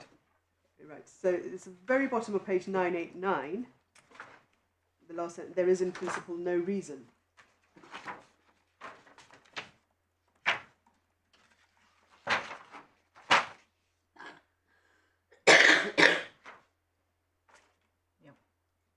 And there you see a reference to two other Court of Appeal cases.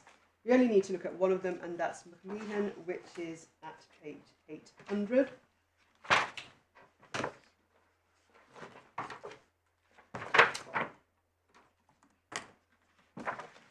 And the relevant passage is on page 814.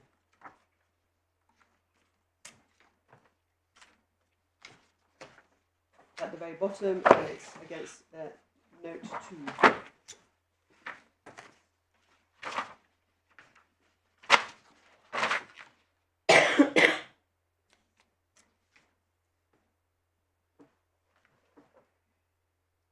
And that's where you see the phrase "nothing inherently repugnant" about having the individual assignments being subject to separate employment contracts.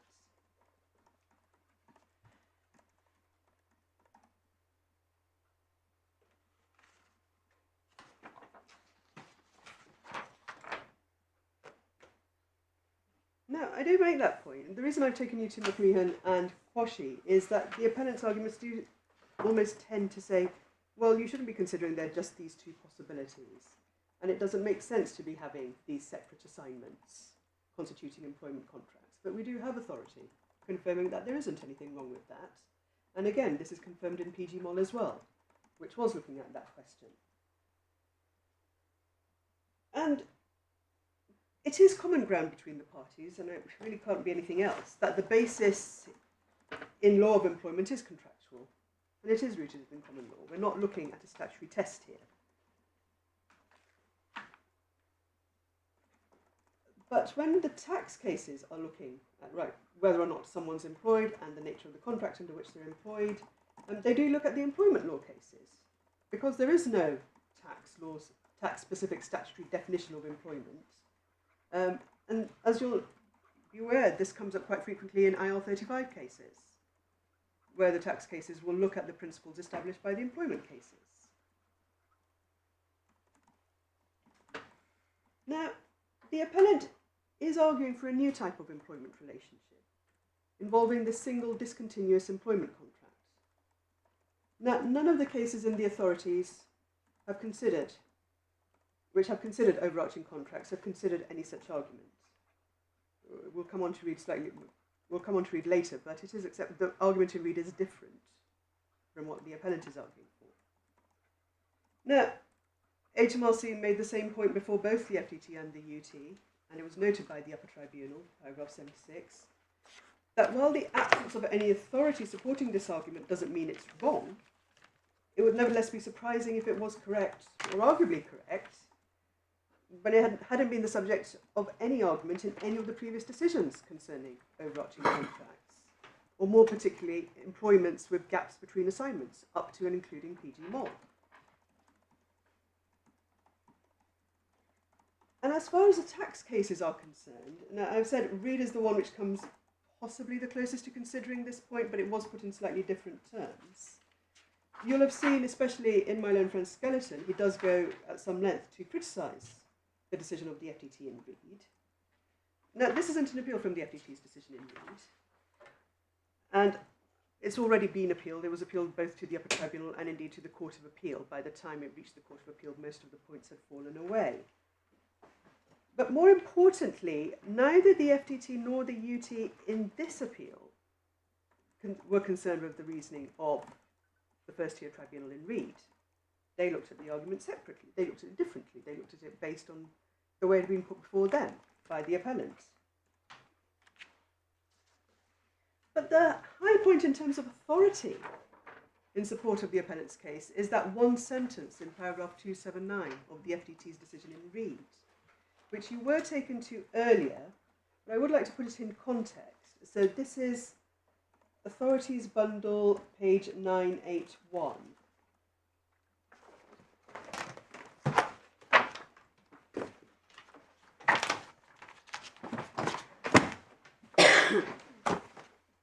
So we've seen paragraph 279, you were taken to that this morning, and it's part of the same issue as that which is concerning the deduction of expenses of temporary workers at issue in this appeal, which starts a few pages back. It starts on page 973 under heading 251.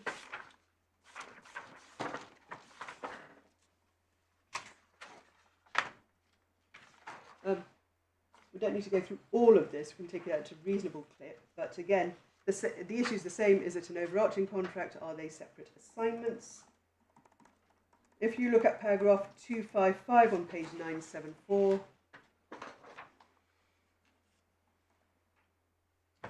and you see Reed's submission there is that, well, HMRC do not reflect the correct analysis. It's not distinguishing between an engagement which gave rise to a contract of employment during the occurrence of a single assignment and a contract of employment which persisted beyond the end of the assignment in question. And in the same paragraph, you see a reference there to McMeehan.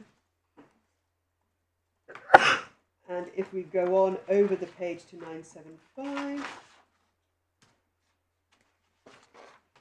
there is in paragraph 260, there is a quote from McMeehan which refers to both general and specific engagements. And then on page 273, on page 979, we see the section headed discussion, which deals with the whole of this issue.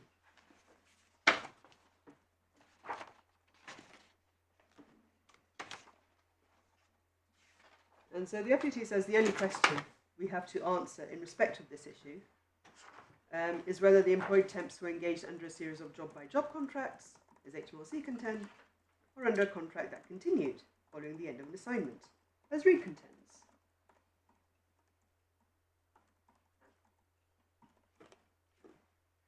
And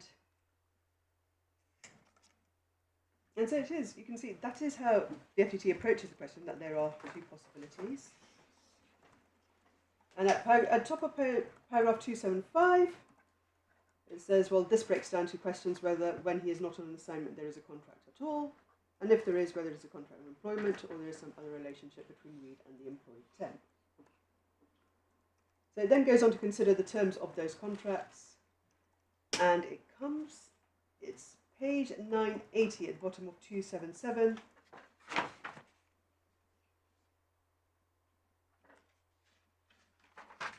Where it finds basically that the overarching contract in that case was not a contract of employment, but nevertheless it was a contract of some sort when the employed temp was not on assignment. 278, the FTT concludes it wasn't an employment contract satisfying the irreducible minimum of obligation, and that's what it then leads to paragraph 279, where it repeats that, well, when not on assignment, it's not a contract of employment. It's possible it changes into some other form of contract. So what the FTT is doing there is floating the possibility of a contract changing its status from being an employment contract when the obligations under it come to an end, even if the contract itself continues under some form. But it doesn't go any further. And it certainly doesn't provide any support for founding a case based on the status of the contract changing from one to the other and back again, and so as to give rise to an employment relationship.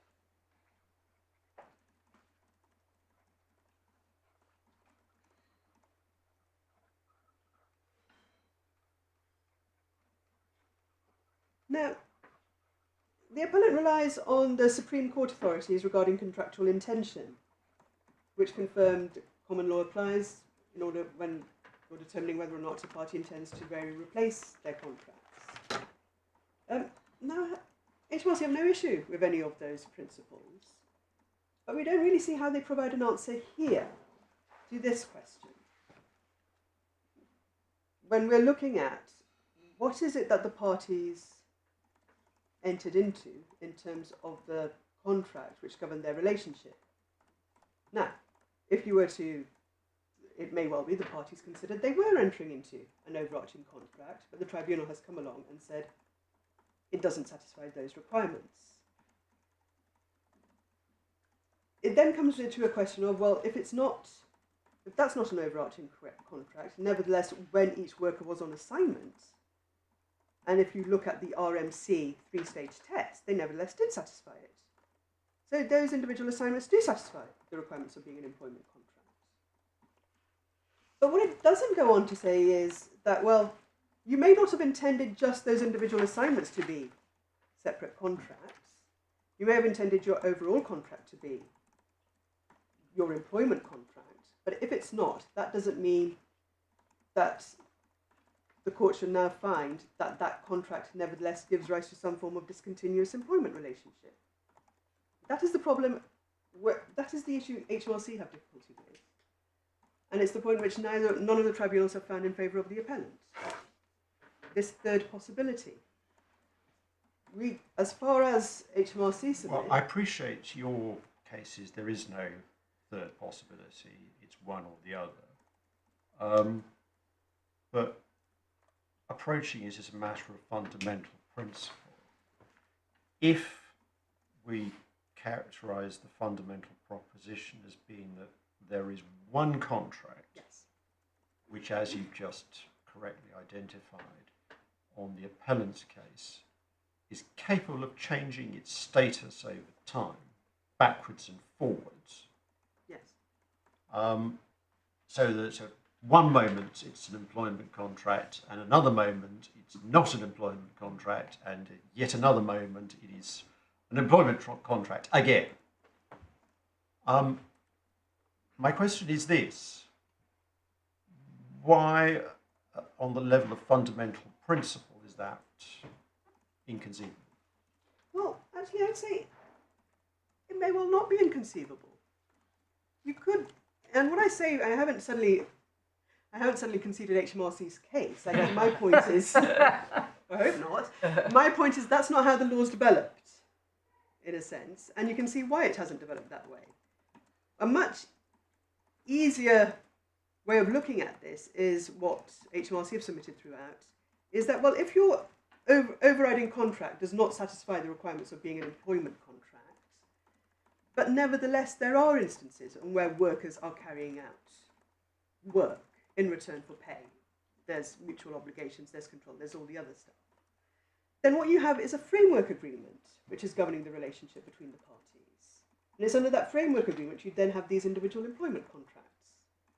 But exactly. So, but isn't that the answer to my question? Because what that seems to me to indicate is that in reality, your submission is there is a fundamental objection, because the whole point is that you can have an overarching agreement, which is itself an employment contract, Yes. or you can have an overarching agreement which is not an employment contract, and then individual employment contracts as and when there are individual assignments. But it is antithetical to a proper analysis, you say, to have an overarching contract which is sometimes employment and sometimes not. Well, yes, my lord, I do say that. So maybe I should maintain that it is inconceivable. But, and you will have seen, I think, towards the end of this section of the skeleton, we do point out some of the difficulties that this gives rise to. And I'll come on to the point about, well, for instance, I mean, just one example. Now, if say, the appellant's analysis is right, but you have a casual worker who actually doesn't want to be employed, does want to go off and work for an employer as and when, and perhaps another employer as and when, well, it seems there'd be no way out of getting out of employment. Because on the appellant's analysis, even if you're working discontinuously, you've done one assignment, you may come back several years later, months, years, weeks, we're not told, to do another assignment, and you've had this discontinuous employment relationship. So you'd always remain an employee. Well, what we do know on the facts of this case, it was usually only once a year and for a relatively short period of weeks. Yeah, yes. Which, yes, if they were subject to an employment contract, would leave an awful long time when they were well, not indeed, occupied. yes. But just to go back to my lord's question, I mean, it may be that there isn't a theoretical objection to a contract, a framework agreement that can give rise at times to a contract of employment and at times to something different. But the point is, once you put that into section 4, Indeed. you don't have a single employment, because to the Precisely. extent Yes, that I the overarching contract or the framework agreement gives rise to a contract of employment, it only does so intermittently. And each time intermittently one of those contracts of employment arises, that is an employment for the purposes of section 4, but there isn't an employment for the purposes of section 4 throughout the duration of the framework agreement. Yes, precisely, my lady, I think, and that is a point we do refer to in our skeleton, and it's the point which both tribunals picked up on as well. That it's difficult to see how the contract argued for by the appellant fits in with the statutory framework. How do you apply section 4 to such a contract? There's a simple answer, that if each time someone is employed under a contract of service, IT applies. But But to come back to the question I was posing and to suggest another way of looking at it, which may amount to exactly the same thing. The concept of employment is a relational one. Yes. And the question that might be posed is it possible to be simultaneously in the relationship of employer and employee and not in that relationship? And Mr. Firth's argument is, well, it's not simultaneous because it's different periods of time. And on one level, he's obviously right about that. On another level, the point is that on his argument, it's always the same contract. And if it's always the same contract, how can you have a different relationship at different times in the course of that contract? Yes, and I think that's where the RMC test comes into it, because you are testing what are the obligations of the parties when someone's on assignment and what's happening in the gaps. Now, if there's sufficient mutuality in the gaps, fine. It remains an employment contract all the way through. And mutuality, just to be clear, I think, notwithstanding the length of the authorities bundle, we haven't included every single case. But I think Really? Are you sure? because I'm about to refer to Cotswold, which I don't think it's in the bundle, but that's the one which referred to how it would be sufficient to, say, pay a retainer to an employee, or keep them on the books even. And so, and just bear in mind that even in this case, of course, there's a long inquiry preceding the appeal, in which both parties stuck to their guns as to whether or not this was an overarching contract. Even the 2010 contract was only conceded, I think, shortly before the appeal, as not being overarching. And ultimately, the reason why the appellant did not succeed on its primary argument was the lack of obligation on the employees. The tribunal did find there were obligations on the employer to provide work. It was, the issue was that it was the employees who did not have an obligation to accept it. I'm not sure, my lord, if I've answered. I think I've answered your question at the Yes, start. no, I'm I went just. somewhere else. The next question I was going to ask was that in the field of employment law, the concept is unworkable because it would cause havoc with all the employment legislation. Because, I mean, you would never know what the relevant time periods were. For example, you know, if you've got to do a certain amount of time before you've got rights against redundancy, you know, how do you calculate holiday pay and all that kind of stuff? I mean, part-time working. It causes havoc. Yes. But it might be said, well, the fact that it causes havoc with regard to the employment legislation doesn't mean to say that a common law you couldn't have such a concept. But my lord, I think it's difficult then to see where it would operate. If the employment, if it's going to cause havoc in the area where it would most likely operate, which is employment law, it's difficult to see why it should operate in any other area of the law. And particularly in tax, for example. Now we're told that, but the tax cases have imported this from the employment law cases without really considering whether this is suitable for the tax cases. But we're never really told why it ought to be suitable for the tax cases. I mean, the only reason would be that it would open the door for the appellant to argue that the expenses would be deductible. Now, that's not the point we've ever actually reached. We've never got that far in the analysis because we say, well, actually, Section 4 stops you. We haven't even gone on to say, well, actually, if this is the nature of your contract, would your expenses be deductible? Sure, if we have to go that far, I think the short answer from the revenue would be no. But again, I think I start off answering my lord's question, go somewhere else, but I will come back to the question. I would say that it is difficult to see where such a contract could operate under the common law if it cannot operate in a sensible manner under employment law, and there is no good reason why it ought to apply under tax law. Well, I mean, all employment law, it was to begin with, was the common law about contracts of employment. Indeed, my lady, yes. It is then overlaid with a series of statutory rights. I'm not sure it would cause havoc for employment law, but the position would be that you wouldn't have continuity of employment for the purposes of accruing statutory rights if there were gaps between the contract of employment to which the statute applied and the period where the contract was not a contract of employment but something else. I'm not sure that would cause havoc. It's just that the employees might not accrue statutory rights Yeah, for the duration of that contract. I was going to say It's that. one contract. On this, the theory is it's one contract, I know, and but yet you're at times an employee and at other times not. It's quite weird. Well, but it's a question of classifying the rights and obligations that arise from time to time, and I don't have a conceptual difficulty with a contract, a framework agreement that would give rise to a contract of employment from time to time and not during the gaps.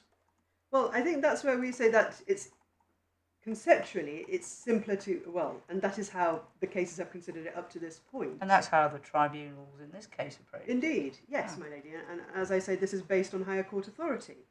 That either your contract at the top is your framework agreement. Well, sorry, I would say, to start off, either your contract at the top is an employment contract because there are obligations subsisting all the way through. Yeah. There is another question you may have seen that both tribunals struggled with is, do you need to have control in the gaps? Does that make any sense? That's something we can park. We don't need to think about. We can stick with obligations. So either that would be the end of the inquiry, for example. Or you say, well, actually, there aren't any obligations happening in the gaps. There's nothing. There's no retainer. There's no obligation to accept work. You're not even kept on the books. You've gone off for years. We haven't heard from you. And then you go, but when you were on assignment, you were satisfying the 3-stage test, which again has built up as a matter of case law. And so you are an employee, and you will have the rights of an employee under statute and under the common law, and you will be subject to the tax system which applies to employees.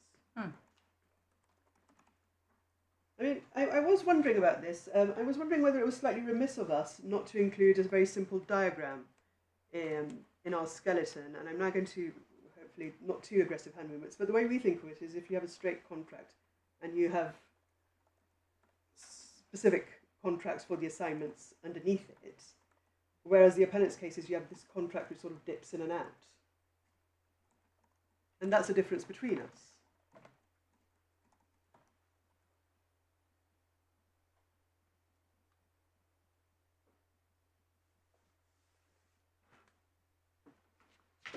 No, as I've said, the closest anyone has come to raising this argument previously was Reed. You've also seen what the Upper Tribunal in Reed said, and both tribunals in this case looked at the reasoning there. The FTT referred to it as the Upper Tribunal giving it rather short shrift. The Upper Tribunal in this case referred to it being rather elliptical. But the one point on which both tribunals here agreed with the Upper Tribunal in Reed is that point in relation to Section 4, which my lady's already raised.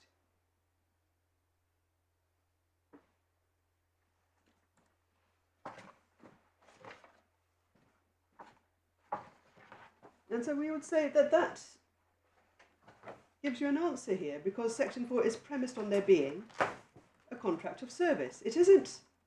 It says employment may include a contract of service.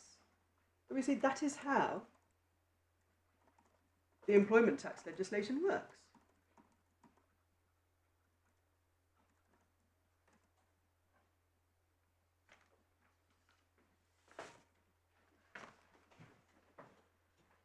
So the contract, the existence of the contract of service for whatever period the contract of service is in force is the gateway into employee taxation. Precisely. Yes, my lady. Yeah.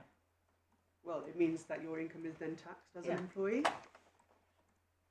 and so on. There was one point which my little friend made this morning about pension, that how you could have your employment contract, but when the contract came to an end, it would still be continuing because you're still entitled to the pension. Now, I think that is answered by the point made by my lord, that the pension rights have accrued previously.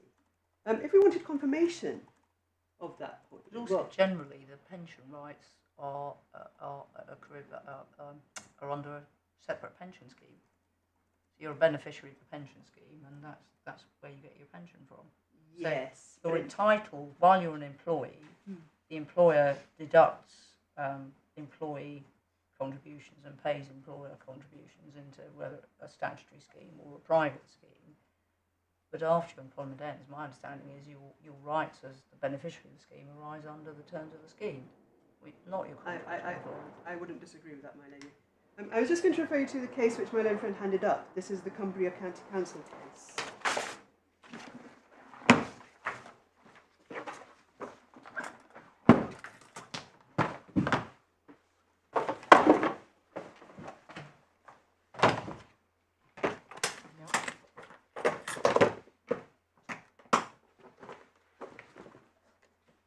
And it's just this point. Now this, from a very brief reading, is the case involving a number of equal pay claims, and it concerned a limitation issue. And the question was, well, are these individuals entitled to bring their claims? And it's paragraph 10, which refers to how the time limit ran from the end of the contract of employment, alleged to contain the equality clause. So there you have an example of where rights have accrued under an employment contract. The contract itself has come to an end, but the individuals in question were nevertheless able to bring a claim based on that contract. There's no suggestion that the contract's continuing.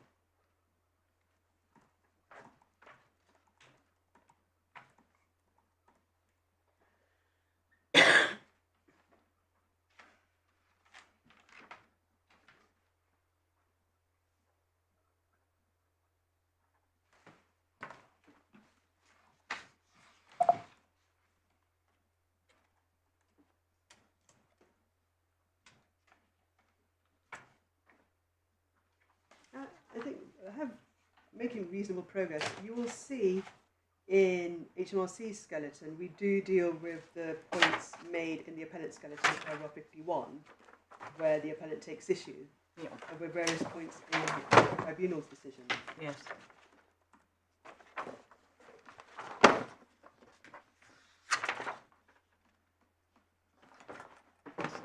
Your paragraph 24 and onwards. Yes, exactly. So I wasn't proposing to go through this unless you wanted me to, because I think I do respond to all of the points, and to a large part, as you can see, I tie them into what the Upper Tribunal said. Yes.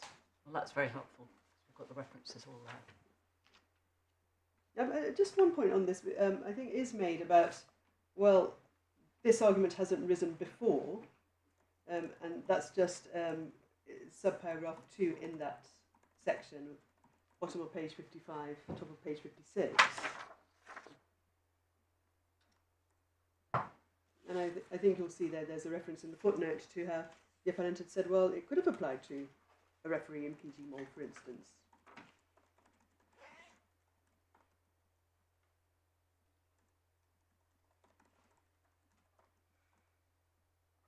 Equally, it could have applied to the Miss Quashie in Stringfellows, for instance, who was required to turn up for certain shifts.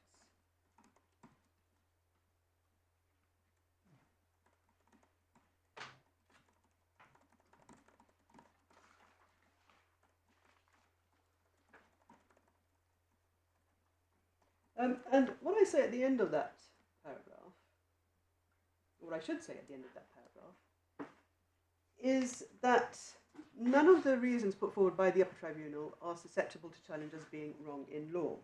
We considered the various arguments brought by appellant in support of this ground, rejected them, and had sound reasons for doing so.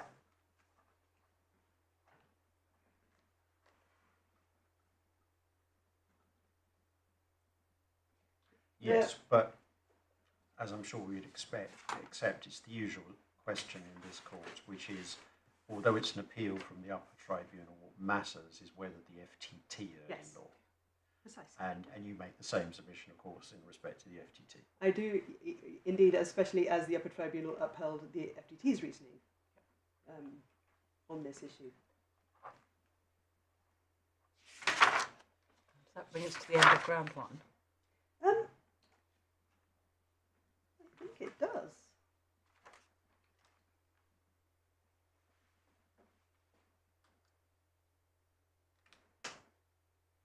Yes, all I have to say on that is that you have, it's said more than once, it's said in paragraph 57 on the appellant skeleton that, like the Upper Tribunal, HMRC have not properly understood the appellant's argument. May well be said again in reply. What I will say in response to that is HMRC have understood the argument, but don't agree with it, and would submit that the appellant has failed to put forward any cogent reason as to why it ought to be accepted by this court. So yes, that does conclude what I have to say on ground 1. Now, Mr. McGee is concise, but I doubt he's going to be able to finish ground 2 in 13 minutes. No, I think we all have to be elsewhere quite soon in any event, so Yes, but we'll, we expect to finish. keep your powder dry till the morning. We expect to finish mid-morning. Excellent, thank you very much indeed. Well, thank you all very much indeed. We are hopefully going to have a through the court in the morning. I'm very grateful for your patience in that.